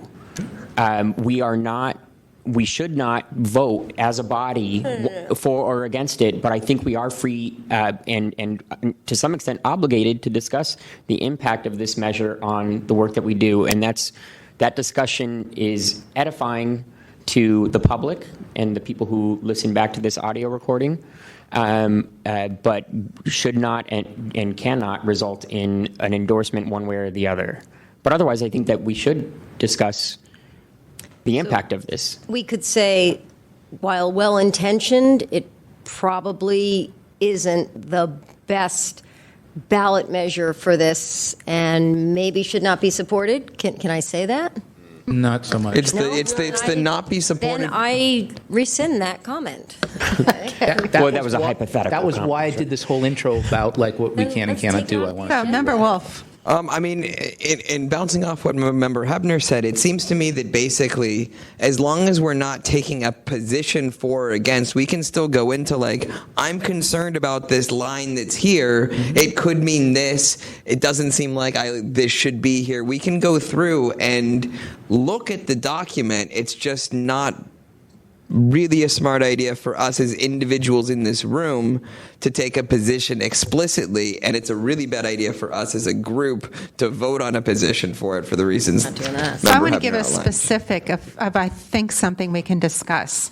So this measure has a requirement about time certain agenda items. Mm-hmm. We've actually we've had a presentation about that. Seems like a good idea in some cases. So what this measure, and this measure proposed amendment is very specific. I have to give it that. But it says that 50 individuals, at least 50 individuals request a time certain for an agenda item, then the clerk or secretary shall grant it at least 24 hours prior to the meeting. Okay. Now, if this should happen, it could result in the agenda being quite drastically changed. 24 hours. Now, 24 hours before. Now, the Sunshine Ordinance requires that the agenda be posted 72 hours prior to the meeting. So if this were to pass, there would be a conflict right there. Yep. Could be. There could be a conflict, right? Yeah, in some cases, maybe not, but other cases. So there is that. So I think this is the type of thing we can talk about. Right, and in the context of the way this came before us previously, we had representatives come here and propose time certain agenda items or some version of that, and we had discussed sort of, creative ways of accomplishing a similar purpose, like giving a rough time or a time window wherein an item might be heard. And this is a more rigid version. This would mandate that time-set agenda items start at the time set on the agenda, even if it requires cutting off discussion on a previous agenda item. That's clear in this, in the ballot measure, in the language of the ballot measure.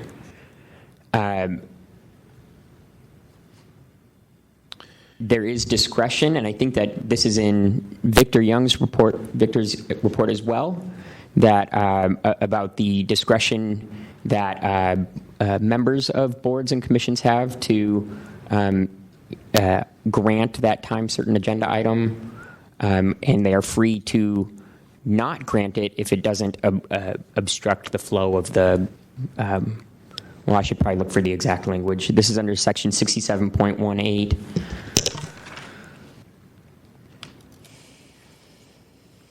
And it says the clerk the clerk or secretary of the policy body shall grant time certain requests at least 24 hours before the meeting. The clerk or secretary shall grant the requester's preferred start time and duration of public testimony unless the request is unreasonable or would otherwise interfere with the proper conduct of the meeting. So there's a discretionary aspect of that for the clerk or secretary. The time span, then, I think Victor noted this as well, they can grant those requests at least 24 hours before the meeting. That would require changes to the agenda 24 hours prior to the hearing. And that may conflict. I don't know. Does that conflict with the notice and agenda requirements that currently exist in the Sunshine Ordinance potentially? I don't know if it does. The requirement is 72 hours for regular meetings and 24 hours for special meetings. Okay. And there are additional code requirements for different issues. Planning code require 10-day notices. Fee ad changes require 10-day notices, and so forth. Okay, so there's a conflict right there. Member Wolf and then Member Pilpel. But I'm a little confused because if you take the agenda and you just add when things are going to be discussed onto the agenda, the agenda itself isn't really being changed. It's almost like you've added a layover on top of it, a map of what the agenda looks like. You're not actually changing anything from the agenda. You're just specifying time. So doesn't that still meet the spirit of both the state and local law as existingly written? That require the notice. So is that what you're? Yeah, I mean, would you have to renotice the agenda item? Right. If the thing's entire already agenda? on the agenda and 24 hours ahead of time you say it's going to be at 12 p.m., but it's already still on the agenda, you haven't really changed the agenda. So, Although you've potentially changed the order of things, so somebody thinking that the item that they were interested in would occur probably early on might be occurring way late because of this time change. Does the language address changing the order, or does it just talk about setting times for things, though? Well, I don't know how you could not change, in some cases, not change the order if you specify a time. I mean, I see If the somebody weird... wants to be on first, and the agenda has them appearing much later, and they're going to be on first, and whoever thought they were going to be on first is now second. Everything's bumped forward. Madam Chair.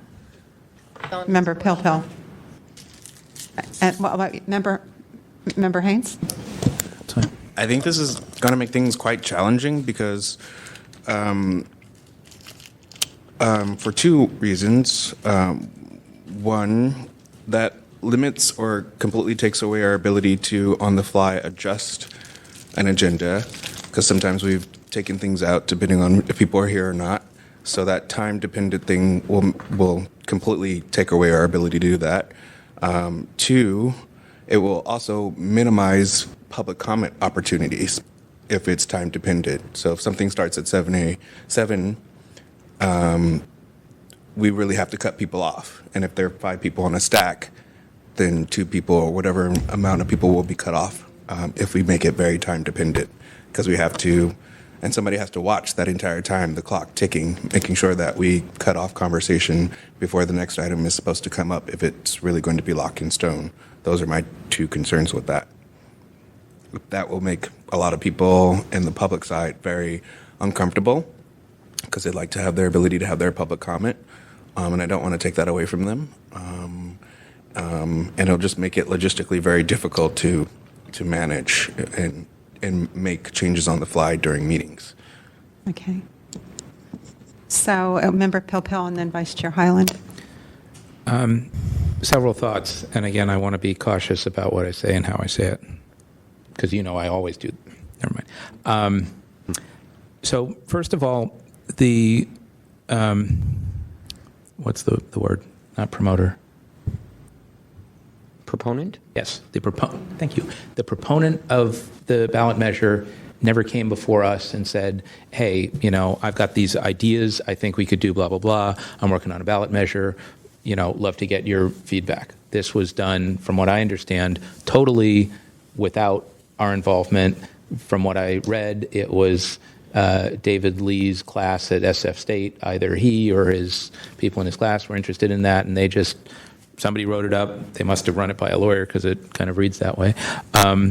And went off, filed for title and summary, got that, went out and collected signatures and turned them in, and it's on the ballot. They were under no obligation to come to us.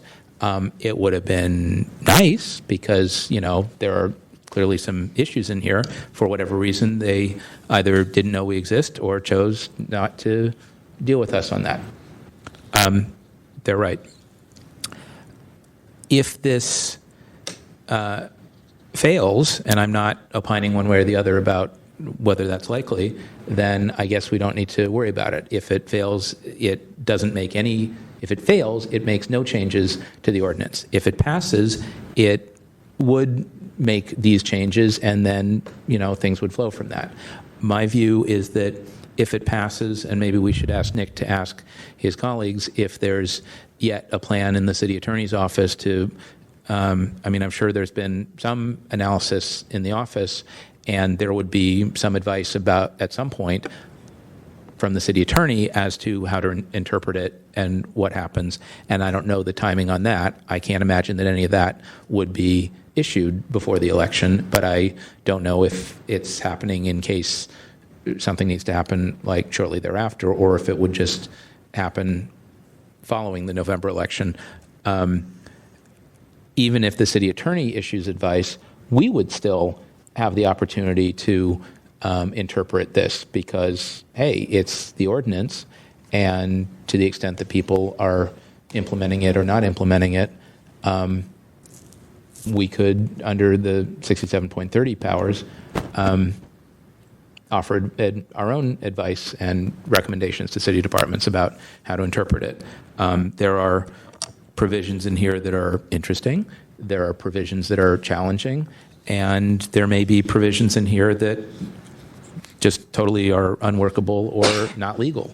And Gesundheit. And I don't know. There are any number of ways that could play out. I mean, just as there was a provision in Prop G that was challenged by Alan Grossman and the courts threw it out, and that was 15 years after the ballot measure passed. So this could pass and sit on the books and be implemented or not, and the courts could deal with it over time. I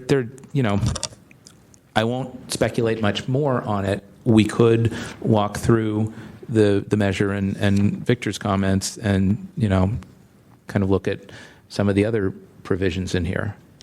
I mean, I think in some ways there are some interesting ideas, but just because you've got an interesting idea, it doesn't, I'll defer to others and come back. So, Vice Chair Hyland and then Member Wolf. I just want to fast forward. Perhaps some of the members here can help me paint a picture of what this might go down. Like, for instance, let's say this ballot measure passes. Does that then become part of the Sunshine Law? And when it comes crashing down in practice, what recourse do we have? Much like Member Pilpel said, this is a law. This is a politics professor at his 200 level class came up with this idea. Whatever happened to field trips? Why not bring the class down here and see how it actually goes down? I would love to have had them here and discuss this and have them actually listen to that young barf woman. Oh, yeah. Sonia. Yeah. Listen to that. That would have been really eye-opening, I think. Sat for hours. Yeah, and that was all part of our. Anyway, so I'm just wondering, do we, what are we going to have to live with if this passes? And perhaps someone can extrapolate. I see Member Hepner. I think Member Wolf had then Member Hepner. I see a lot of good stuff in here, and I remember looking at a draft of this when it was in its early process before the Board of Soups, and I didn't see this part about any 50 people can petition a governing body and force this thing on the agenda, and to me that seems like the most potentially problematic of the things on here. And I'm curious if any of my colleagues were watching the Board of Supervisors or followed how this amendment was added to it and the story behind that and that sort of thing. Just to respond briefly, I'm not aware that this ever went before the Board of Supervisors, even for an informational hearing. I think. Wait, so this was signature gathered to go on? No. Yeah, they went out. They filed a thing, got title and summary, went out and collected 10,000, 12,000 signatures. So do we know who gathered the signatures? Yeah. Paid people. No, I know paid people. I mean the organized. Who's the proponent? Yes. David Lee. He's a professor at SF David Lee, State. professor at SF David State. Lee, okay, thank Ran you. for supervisor. I know. You know the guy. He used to be on the board of directors of the League of Women Voters. Ran KVEC or still Yeah, does? I know. Yes, thank you. Okay, Member Hepner. So the couple answers, I think, to inform Vice Chair Hyland's question. First of all, this would be implemented within 6 months after going into effect. So there's a 6-month implementation window for all policy bodies to implement these changes. And that would include expanding televising live television broadcasts of all policy bodies, I believe. Right now, the SFGov TV broadcasts 34 policy bodies. It will be 35 come this fall when the Fire Commission is added. And that was achieved through a process of petitioning the mayor's budget office and getting approval there. So that will be coming online this fall. There are, I think that there are well over 100 policy bodies. So that would expand SFGov TV's live broadcast need pretty substantially, I think. Just kind of common sense thinking about that. And then the other part of this is that to the extent that there are parts about this that could come, quote, crashing down, this does have in the ballot, the text of the ballot measure, Section 6, indicates that this measure may be amended to further its purposes by an ordinance passed by a 2/3 vote of the Board of Supervisors and signed by the mayor. So that is, potential way to sort of further the purposes if it's amended by the Board of Supervisors and signed by the mayor. Though what its purposes are, I think, are maybe not clearly identified or separately stated. And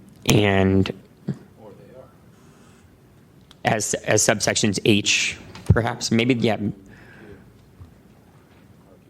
H through Q or H through. I would suggest that 67.1H through Q adds language about findings of purpose, and it could be argued that suggests what the purpose. Yeah. Can I just add to that? Although SFG TV does live coverage of meetings, it's not clear to me that they would be required to do the live stream meetings under here. I think policy bodies might have some discretion for how that occurs. Perhaps. Right, just so long as... As long as it's broadcast on a central city website or online. Right. And this doesn't require that it's a TV broadcast, just that it's available on a website. Right.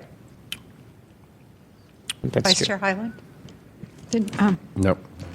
I was wondering about the cost of this. I know I don't know if we've heard from the controller's office when those 300,000 $300,000? is what's being quoted. Oh, okay. Well, is that I the think we should official? be very cautious about who's quoted. That's what I've read as an individual in the papers. Is all I'm going to say. But okay, there is a formal analysis that they do No, and there is. provide. Yeah, the controller will have that is an forthcoming, and analysis. that I met with I met with a representative from SFGov TV to learn a little bit more about the impact of this, and know that they're working with the controller's office on a final assessment there of the cost. That has not been detailed. One of the parts of this that Victor highlighted that caught me up short was, and it sounds like a good idea, but it's not consistent with the ordinance, is regarding meetings of the Board of Education and the Community College Board. Right. So right now, the ordinance doesn't apply to them at all. No provisions of it do. Right. So we don't ever hear matters having to do. No, we couldn't hear it, right. And we had separate committees set up to liaise with both districts to encourage them to adopt policies similar to, and that actually resulted in changes to policies in both places. So I wouldn't be surprised if, at a minimum, if this passes, either or both districts go to court and ask that that stuff be struck, that they are separate entities, as we would have discussed about the Housing Authority, and not subject to city law. But again, I'm speculating. They are subject to state law. Right. They are subject to... But not our ordinance. Right. They are subject to the Brown Act and the Public Records Act. One of the other things through the chair, that I'm reading is that people have opportunity to live stream in during a meeting. And that could be people outside of California. That could be international. I'm just wondering how that would impact length of meetings, and what's the procedure for having to take those call-ins or video-ins or whatever you want to call them. Did that make it into the letter, into the ballot measure? It did. Yeah, so the that is under section 15-1. Exactly, video and live remote testimony, which provides that live testimony can be provided by video or audio during the meeting of a policy body, of any policy body, and that will have to be streamed in camera or during the board or commission. We'd have to have a separate meeting just for public comment. I mean, potentially. Well, no, it's that so when we, I guess, if this were happening, to try to make it work, we're discussing an item and we call for public comment, someone can either have already submitted video testimony to be presented at that time, or can, by some procedure, say, I'm ready to go, I've got recorded or live video testimony from Belgium, please hook me up, and or there'll be people in queue, like at an airport. Yeah, something like that, or in a process. If we have the and by the technology way, for if that. it's in a foreign language, it needs to be translated. Or not. So, and Victor Young's, excuse me, I'm sorry, I'm speaking very freely right now. That's fine. But Victor Young's analysis does include an analysis of the potential cost of the and sort of staffing required for that translation, and I think calls it unlikely. There's currently a language ordinance in place in the city. Chapter 91. I'm not sure what section. Anyway. But that relates to translations of various translations and language services. And just as we are currently running, it's very difficult for us to get translation of any document, let alone live testimony.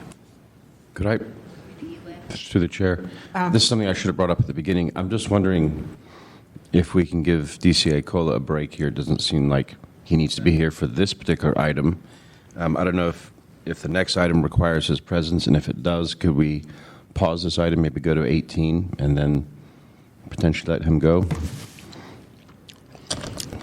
He can stay okay? till 9. I just saw the eyes glaze over, so. I actually think in some ways it's very relevant for him to be here, because I just thought I'd throw it out just so that, you know. Because we might have a role in any litigation or any review if this thing happens, and we'll need, I don't think this is time. I think when it happens, the way it's written on the ballot, any uninformed person. That's why I was asking the question about. Yeah, no, I hear you. I think there are probably four really key components of this. Oh, I'm sorry. Go ahead. And we're kind of going through them.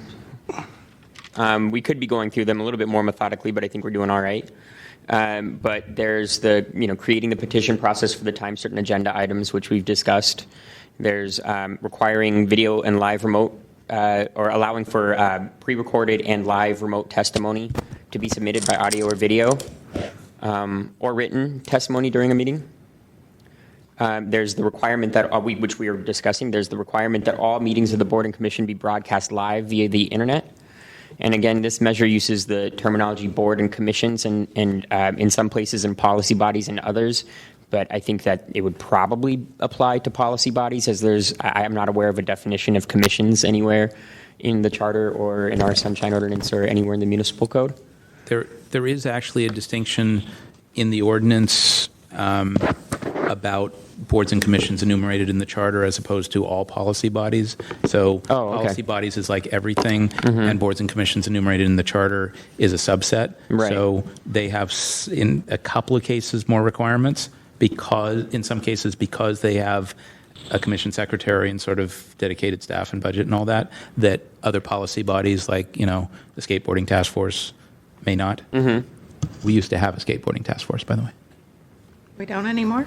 Sorry. Pretty punk rock. Bicycle Coalition. They'll have a bicycle advisory committee. It's still there.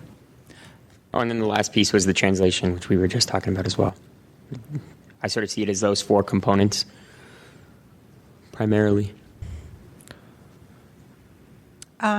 Member Wolf, then Member Haynes.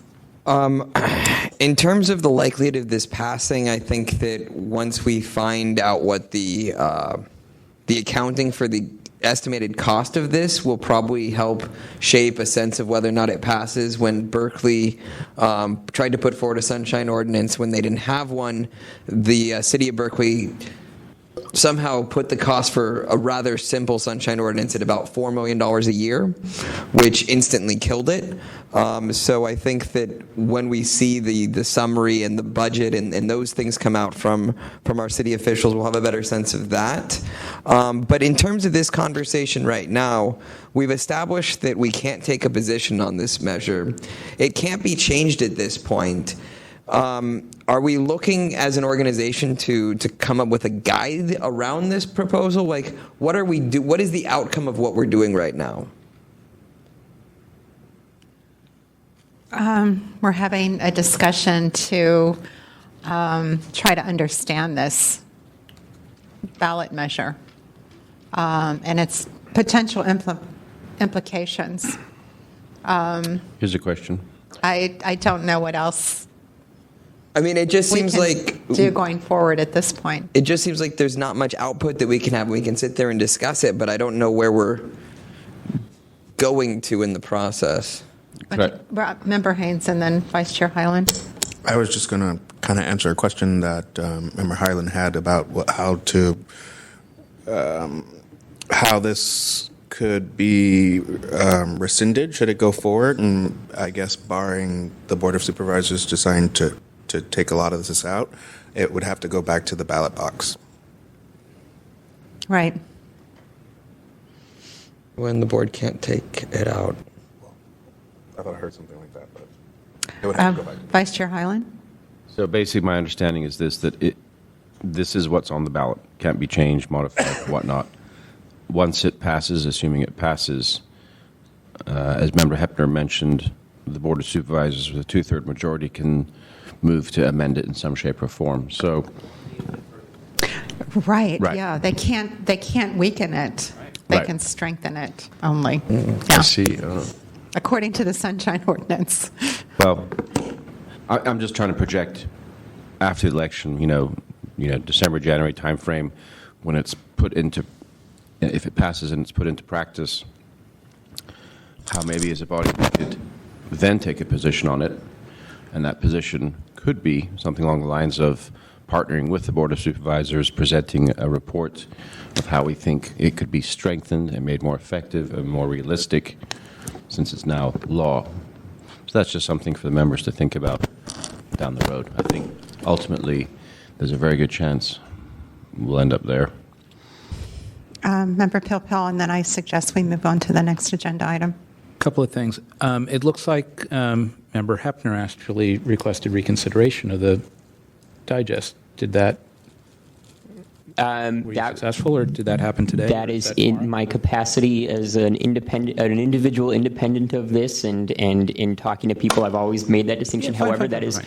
before the ballot simplification committee tomorrow. This room, 400, 416? Where are they? I believe it's in this room. Okay. Tomorrow morning? Tomorrow morning, but I've been advised. It's funny. I had to ask what time they might be hearing that item because it's stuff. there are basically every ballot measure is being heard tomorrow, and this would be heard most likely in the early afternoon. Got it. Okay. So I might follow that. And it looks like DT, Department of Technology, did a little analysis that I just found. So I would suggest that we, although I wasn't leaning towards taking action, we could take a minor action by identifying those departments that we think are most impacted and might be thinking about this in advance, like technology in terms of SFG TV, city attorney, board of supervisors, and we could send them a memo just saying that we're aware of this and we're interested in any analysis, cost, or technology implications that they have, and if they have anything that develops over the next few months, to keep us posted and sort of open a file in case this passes. So it's not like the next day we're just like, now what? Mm-hmm. Because presumably other departments will be looking at this. You know, we're some of the brightest people in the building, but we're not the only people in the building. So there's that. And the other thing in terms of timing, this is on the November ballot. The department has 28 days to certify, and then it goes to the Board of Supervisors to declare the results. And I think as an ordinance, it takes effect like the next day or something. So it would be like mid-December, I think, that this would take effect if it passes. And then, as Member Hepner said, departments would have, or policy bodies would have 6 months to implement. So presumably in that mid-December to mid-June timeframe, we would have an opportunity to weigh in and opine about it, again, if it passes. I don't know if people think that asking departments to keep us posted and provide whatever they have now and sort of be thinking about it is premature. It may well be premature, but I'm just sort of thinking, I just don't want us to get caught if it passes. That's all. Well, I think it's premature to start this process. I think that we've had this discussion. Well, we're aware of the issues. Okay. And we need to revisit it. We will. Absolutely. We'll have to deal with it along with everybody else in the building and elsewhere. I guess we've already opened a file since we're hearing it now. Right. Shall we, is there a motion to continue this to the call of the chair? So moved. Is there a second? Just to continue to the call of the chair. Second. There are no members of the public in the room. Without objection? The motion passes without objection, with Member Copra being absent. Next on the agenda, item 18, file number 14030, amendment to the Sunshine Ordinance Task Force bylaws and/or complaint procedures. I just wanted to note the Rules Committee did meet on this matter, and we did insert a communications policy regarding communications to the task force. There was one issue that we did discuss that should be added. I did not insert into the paper copy. This is regarding authorizing or inserting a statement that the chair of the Sunshine Ordinance Task Force and his or her designee has authority to take action on any issues not directly addressed by the bylaws or the complaint procedures. That are not listed, the chair has authority to take action if it's not addressed by the bylaws or procedures. So is that something that's... No, it's just clarifying the existing practice that the chair has overall authority to take action if it's not specifically addressed in the bylaws. And then I would like to ask for... In the rare instance that should happen. Such as the communication policy that I just wrote. We had nothing in writing concerning that, and I worked with the chair to implement a policy until we can get it into the procedures. Couple of thoughts. Member Pilpel. And once again, I'm sort of on the fence as to whether this is clean enough to go. Question on page 781. This is supposed to be the clean version, and I'm not clear on line 38, the if applicable, that's still to be added. And then the stuff at the bottom of 780 and top of 781, is that to be struck? It's my understanding that all the text is currently here. I did do the strikeout on certain items. A decision has not yet been made regarding that statement. As if we do not comply with this, there's really no... We are not currently... my understanding is we're not currently implementing these provisions or enforcing them. So that's why you're suggesting striking them? Yes. Okay. When documents come in late, we are always considering them. We've been ignoring this session, so maybe we should delete it from the bylaw or the complaint procedures. I mean, I'm not in disagreement with that. I guess I'm slightly more concerned about the language that you just talked about that isn't in here, and no member of the public, although they're not here, I don't think they've been given proper notice of that proposed change in language. So I'm not sure that we could do that one now. And Can we add that back in? we can add we that could in? we could do that at a future meeting. I mean, we could try to pass it now. I just think Pass it with that amendment, as he explained. right, but I think that we run a risk there that someone's going to say, well, that wasn't in here, you know. And if I knew that the chair was going to get all this power to do stuff that's not in here, then I would have, you know. I mean, it's like a notice issue. Well, I mean, it was noticed, and the members of the public could be here if they wanted to. Then they're not here. Right. Right. General. The description is amendments to the Sunshine Ordinance Task Force complaint procedures. I think we can pass as amended, potentially. And I guess where I'm going is if we're already sort of implementing what's in here, maybe the best course is to once again continue it and have actually a really clean final version and a marked version and say, okay, this is the last pass at it for the next 6 months, and we're really already implementing it anyway. I mean, this is, That's 99% fair. just codifying existing procedures. I don't see, I mean, Victor's very clever, so he could have buried it, but I don't think there's some radical departure in here. I just think it's not. This is just saying this is how we do stuff. Yep. And to the extent that things come up every meeting, and they surely do come up every meeting, we try to then codify it, right?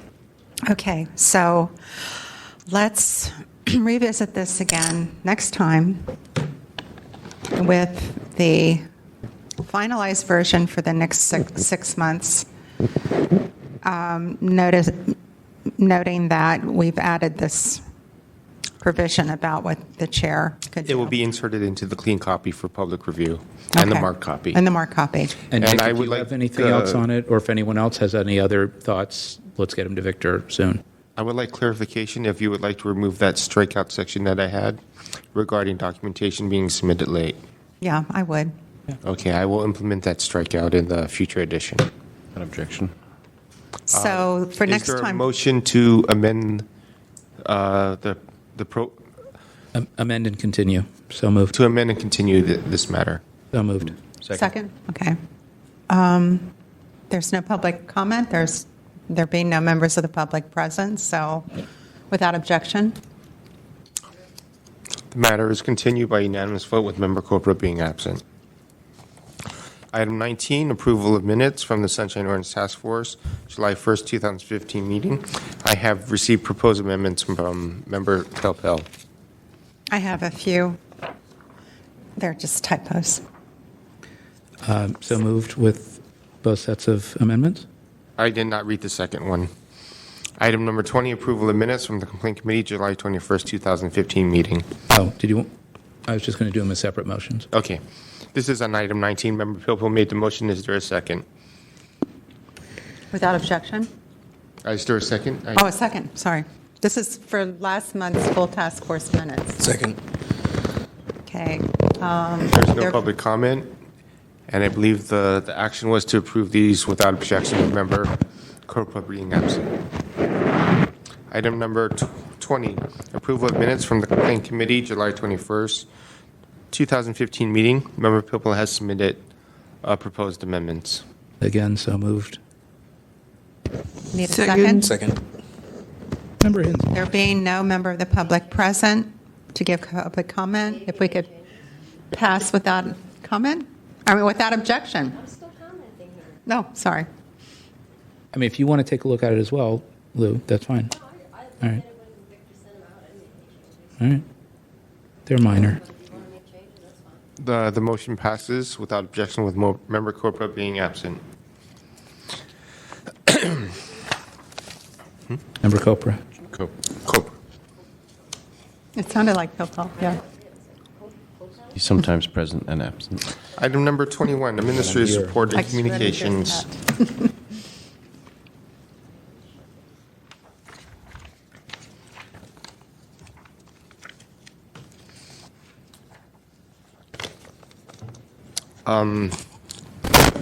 Regarding item number 2 on my report, the hearing schedule is listed. The next meeting of the Compliance and Amendments Committee is August the 18th. That matter is very full, so I am not able to schedule any new complaints to be heard alongside on that day. The next task force meeting is on September the 2nd, and the intention is on September 19th, the Rules Committee will meet and double as the Complaint Committee on that date on September the 19th. We will need to get them a third member.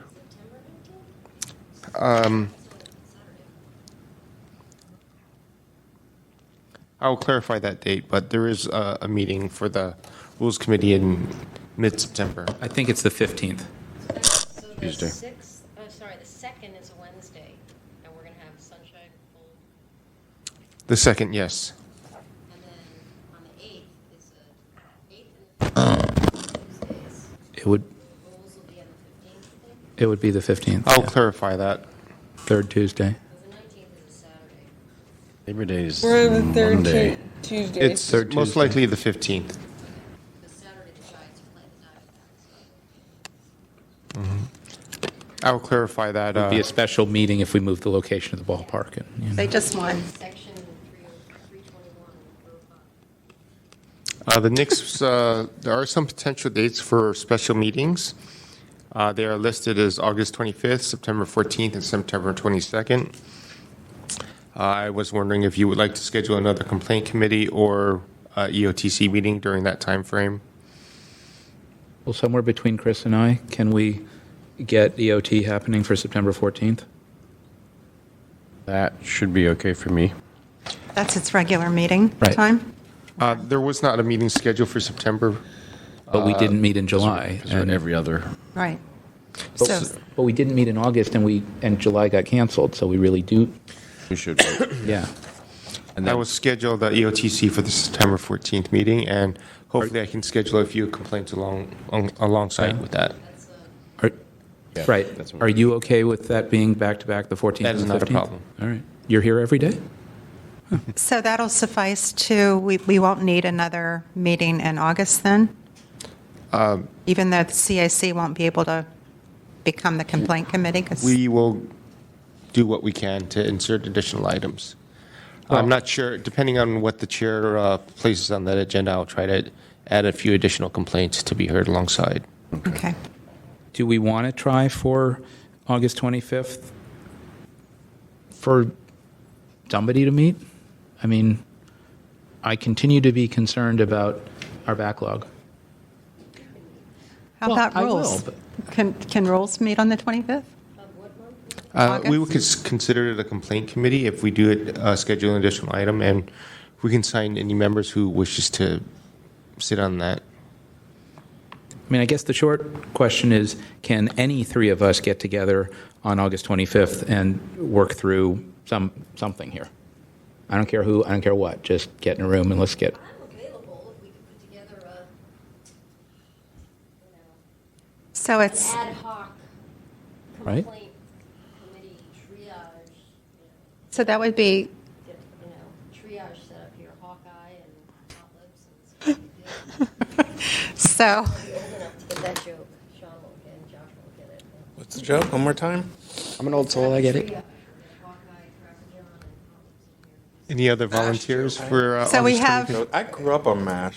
okay, so we have Member Fisher, who's Chair Fisher of that committee, and Member Hensey. Can you do it on the 25th? I believe so, yes. Okay. That was a yes? Yes. I believe so, yes. Anybody else want to volunteer? What day is this for again? August the 25th is Tuesday. a Tuesday, the fourth Tuesday of the month. Lou doesn't know I have a very busy personal itinerary. Let me look Well, at my. let's get somebody new in here. Let's get a lawyer. Come on, Lee, step up. A lawyer, you know. Lee's pretty busy these days. I mean, I always busy. volunteer, but Wait. apparently, you know. Don't yet know what's on my... Can I put in a tentative yes for now? If anything- Is there a backup to the tentative? I will do it if Sean, yeah, because I had to get substitute for me for a couple of, because of a trip. And Okay, we will schedule a special meeting for the August 25th, 2015 date. but Member Hines will, or Member, yes, Haynes will Yeah, I'll let... hopefully do it. I know. And Hefner, and yeah. So you're, and Member Haynes is actually the third member of Rules anyway. So it's the regular Rules. Oh, group. you are? Am I? I did It was never official. It was a one-time appointment. Technically. Do you want to be the regular? No. Remember, everybody's going to I did let me know what you complaints. really Yeah, okay. want to do, I but did let's just complaints. get through August. So you're now appointing the three of them to that committee for that date, unless it changes. Right. Okay, that's cool. Thank you. We have a schedule for August 25th for the complaint committee, and the EOTC will hold a special meeting on September 14th. Regular meeting. It will be considered special because it was not on the regular calendar. Whatever. Okay. We'll figure it out. All right. We have two communications from Mr. Hartz. They are in the packet. I believe the second one is he has two files, one in EOTC and one in CAC, against Supervisor Farrell. He has requested that they be combined and heard at one committee. He has requested that it be compliance and amendments. I believe the chair can make that change at her discretion. However, I believe he's trying to rehear the complaint, and but he would like to combine the hearings into one hearing as they are against the same person regarding the same type of issue. Oh, that makes sense. Were they both library related? I can't. They were both against Supervisor Farrell. Right, but I know one was library. What was the other one? I don't have that information. Okay. And then, in addition, he's requesting the reconsideration of two of his complaints heard at the last meeting due to the fact that we combined them. So wait a minute. Yes. He's asking us to combine Let me read. two and split. There are two separate issues. Page 830 and 832. Can I say this? Yeah. This was the two complaints to The first one, he's stating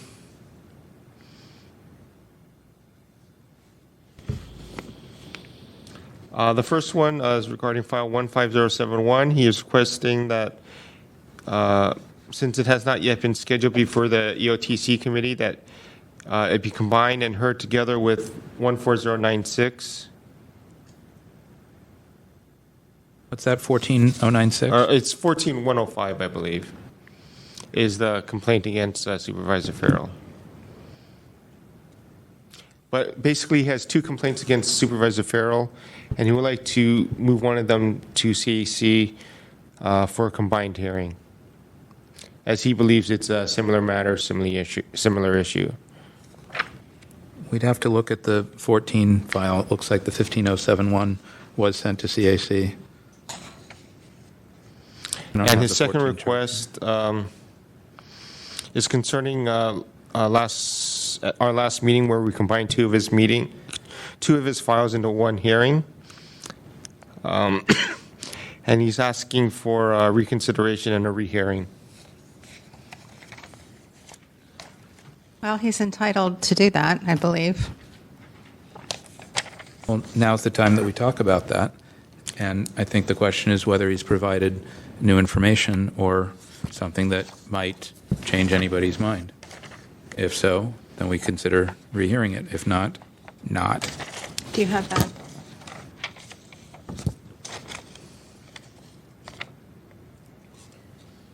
No, I know, but his request. Oh, that's on the second page. Oh, okay.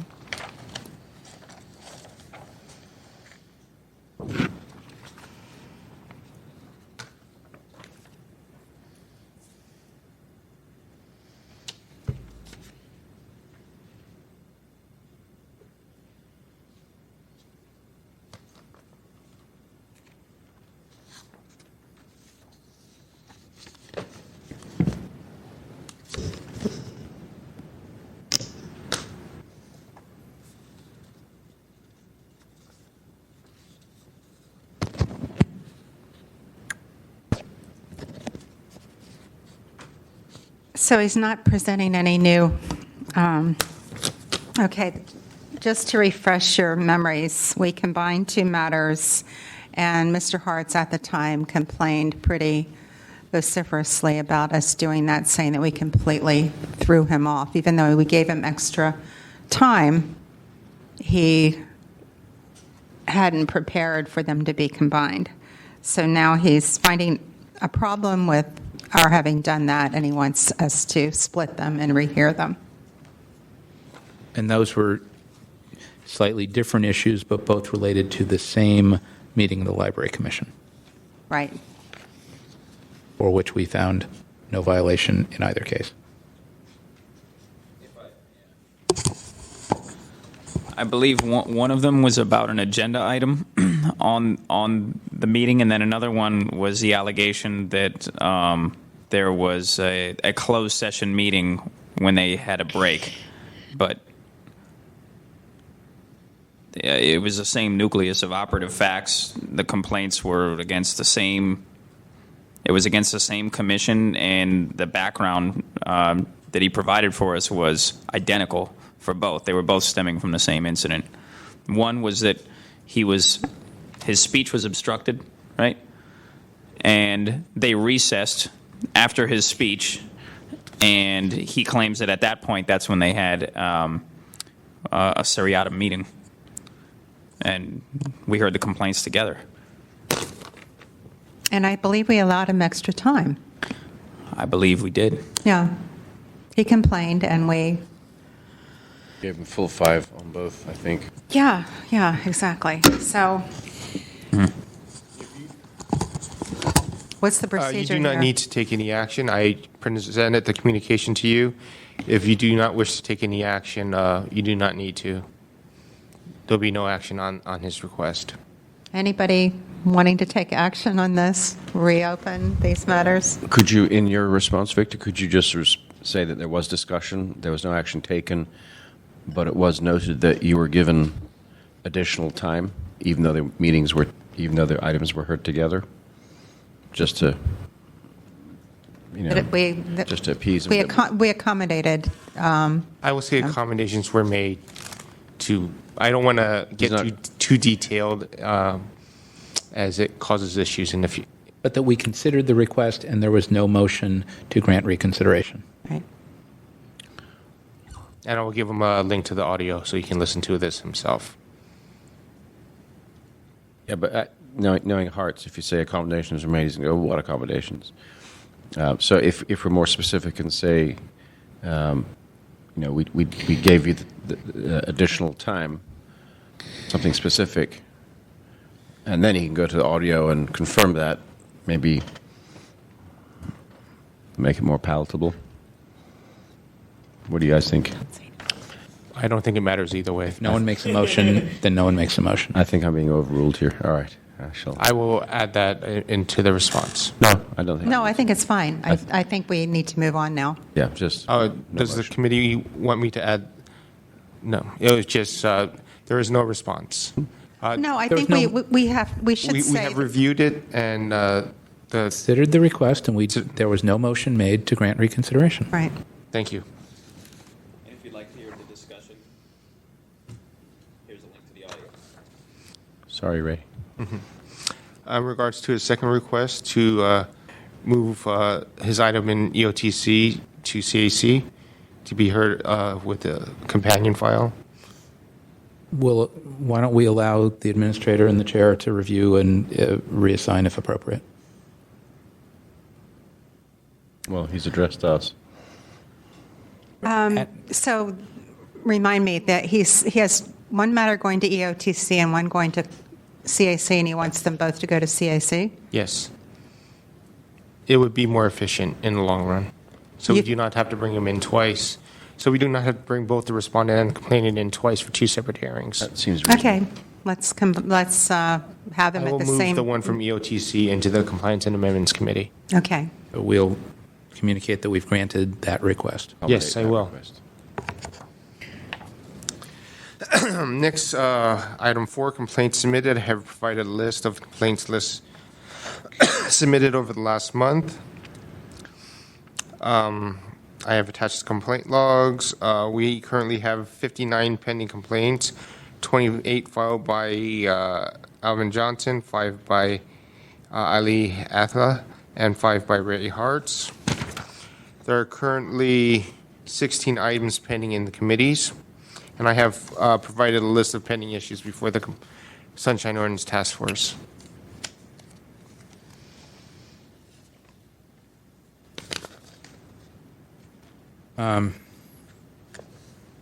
Discussion? Member Pilpel? So I'm not sure if I'm pleased or not pleased, but I note that we've got Ann Tribu complaints back again. Hey, I'm just reading off the page. That's all. So for... Ah, yes. She'll be a hologram. Interesting. So for the Al-Taha complaints, the 5 includes the 3 that we had tonight, so he's now down to 2. Yes. Okay, although he could resubmit. The Hart stuff is relatively new. Yes. So they're 28, minus 6. Yes. So 22, Alvin Johnson, and the others are just scattershot, all kinds They of will be people. scheduled shortly. Okay. So for the 20, what did we just do? For the 25th meeting, you'll figure it out. Either a bunch of Johnson stuff or a potpourri. Yes, I will work with the chair. Yes, Okay. he'll figure it out. No, Okay. no problem there.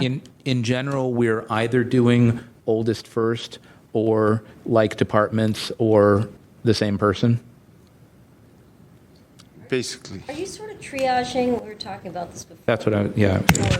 For the complaint committee, since there's only 3 of us, maybe given your wealth of experience doing this, you could kind of pick, as we call the, stitches, Band-Aids versus triple bypass surgeries for complaint committee. Because if we It's hard to tell until it gets here, but I do try.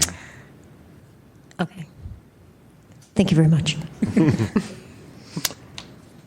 There are no members of the public in the room at this time. Are there any actions regarding the ministry's report? I believe that there are no actions regarding this matter. Moving on to the next item. Item number 22, draft memorandum to the Board of Supervisors. Suggestions regarding the processing of email public records requests. Member Pilpel has made to edit to my draft memo. They are before you. I have many copies. Oh, these are some of Additional? my, very minor. I think we're all on the right track Oh, to yeah, the I same saw that. place on that. Yeah. Yeah. Okay. After making these changes, would you like to authorize the chair to sign and transmit this memo to the Board of Supervisors? Without objection. Who would like to make that motion? I'll make the motion. Do I have a second? Second. Okay. There being no members of the public here to make public comment without objection. Next on the agenda, we do not have this is something that we were planning to work on. Item 23, hearing, Sunshine Ordinance Task Force Annual Report, 2014-2015. It's that time already. All right, I believe I asked this to be put on the agenda just to Remind us. remind us. And so what we'll need is, I believe that Victor sent us copies, Word document from last annual report. So the way to do this is to edit last year's with new information, which you can get And I from would suggest Victor. simplifying also. Pardon me? I would suggest some of it could be simplified. Yeah, last time was 2 years worth. So this, Yeah, this this year- will be shorter. But so Don't say anything that you really feel, otherwise the public will scream and yell at you. So the chairs of the committees need to provide their summaries. provide your summaries, and again, you can use the models from before, and then You might want to send out that report out again. in case people don't I have it will at their fingertips. retransmit it. So then, if I can ask, since I'm the one that wrote the darn thing last time, I was the one that was going after all the summaries, what do we provide? Is it just stats? Like we heard 49 cases and 3 of them were shipped off to this and that? Because I don't keep records of that. I was reviewing last year's report. I do not think we need to provide the statistics on what we refer to ethics because we haven't done that in the last year, I believe. No, I was just talking subcommittees. We did 1 or 2. Like rules and complaint. Would I just give stats? I believe there were some summaries on our website. On items heard and so forth, but I don't think that would work this year as the committees are so different that... Let me restate my question. What do you want from me? Yeah. Because I know last year it was a real hassle that I didn't get some people's stuff until the very end, David Pilpel. And I don't want to be that guy. I'm sure you don't. Madam Chair. Member Pilpel. I would suggest that the 3 elements that should be in the report, whether it's from the committees or in the main body of the report, some statistical stuff about how many things came in during the relevant time period. It's not going to extend till now. How they were processed, where we are. Some narrative about like color and flavor at the committees. It's not just what was handled, but that we talked about the Public Works procedures, that we talked about the DA's calendar, that we actually had like some substantive discussion about things, and that we changed procedures and that we're dealing with complaints in a, I would say, radically different way than we were a year ago. And to the extent that that should be probably in the main part, yeah. in the main part, and then I was commenting on both the committees and the main. So the Rules Committee, Member Fisher, you would discuss what you did each time regarding rules, and I mean you did a lot of work regarding the bylaws. So Well, he did. Well, no, but You're taking credit for work that was done Right. regarding the Take bylaws. credit for Victor's work. Okay. Right. Good, yeah. Well, we all do. We all do. So, and then EOT. And then all the legal work I did on behalf of Nick Cola. Right. And I will then resend a copy of the report to everyone and all those Law and Order collect episodes any, that you drafts. I will. Would you like to continue this to our next meeting? yes, and I urge everyone to get busy with this because we do have to do it. So we might as well get started. Don't be that guy. Don't be that guy. Do I right. have a motion to that effect? We're about to. Other than the change in handling of complaints, I think we should, well, since it happened subsequent to the reporting period, I mean, I presume we will track this back to like the April 27th scheme. That was kind of the idea. I think we can still say that subsequent to that period, the ballot measure came on. It's unclear whether it's going to happen or not, but it really reminds us all that we need to do a big update of the ordinance, get it before the board, get it on the ballot. You know, we've talked about that over the years. I mean, I think this is another opportunity to get that in the annual report and have the board understand that we're still working with an ordinance from 16 years ago that needs a, you know, I hate the word, a refresh. You know. We'll have to talk about the civil grand juries. Yeah. That whole thing came up. I mean, there's some high level stuff. Yeah, we did a bunch of varied things. We've had a few meetings. It was a busy, yeah. But we could have had a whole lot more meetings if it wasn't for the complaint committee. Right. We would be here. And that we're still cognizant of our backlog and want to reduce and manage that. Right. Okay, so it'll be on the next. So, Victor, if you could send around the Word file again, feel free to nag us. You know, we do need to get it done. You know that I respond to nagging, so. Nagging's good for me, too. Yeah, nagging's good. Yeah. It's an old thing with the Jews. We're big on nagging. And if you have other stuff to drop in, and Nick, if you have other thoughts, you know. You need a motion to continue? Yes. So moved. Second. There's being no members of the public, without seconded? objection. Item 24, announcements, comments, questions, and future agenda items. Who seconded that last motion? Somebody? That was Member Washburn. Read the second. Oh, there you go. I did. I mean, Chair Washburn. See, aren't you glad that you... Are there any announcements today? Member Haynes? Trying to pull it up. Give me a moment here. One of the boards I sit up on, the Military Health Project, is having an event on August. Where is it at? August 21st. It is to support a fund that we're developing in a benefit. No. No, this is raising money to help people who have health challenges, who are veterans.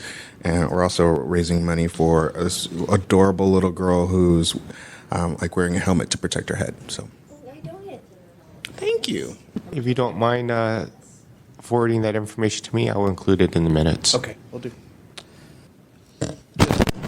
A thought sitting here, we talked, I think, last month about the amendment on department head calendars.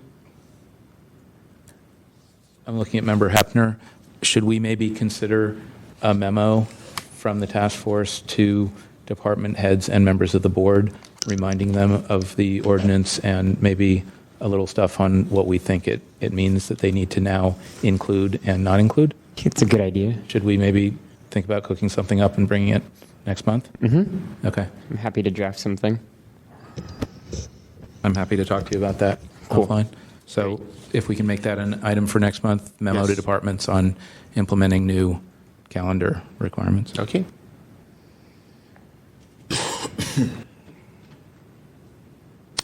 Anything else for that item? Mr. Young, would you call the next item on the agenda? Item 25, adjournment. Move to adjourn. I see motions and firsts and seconds. Second.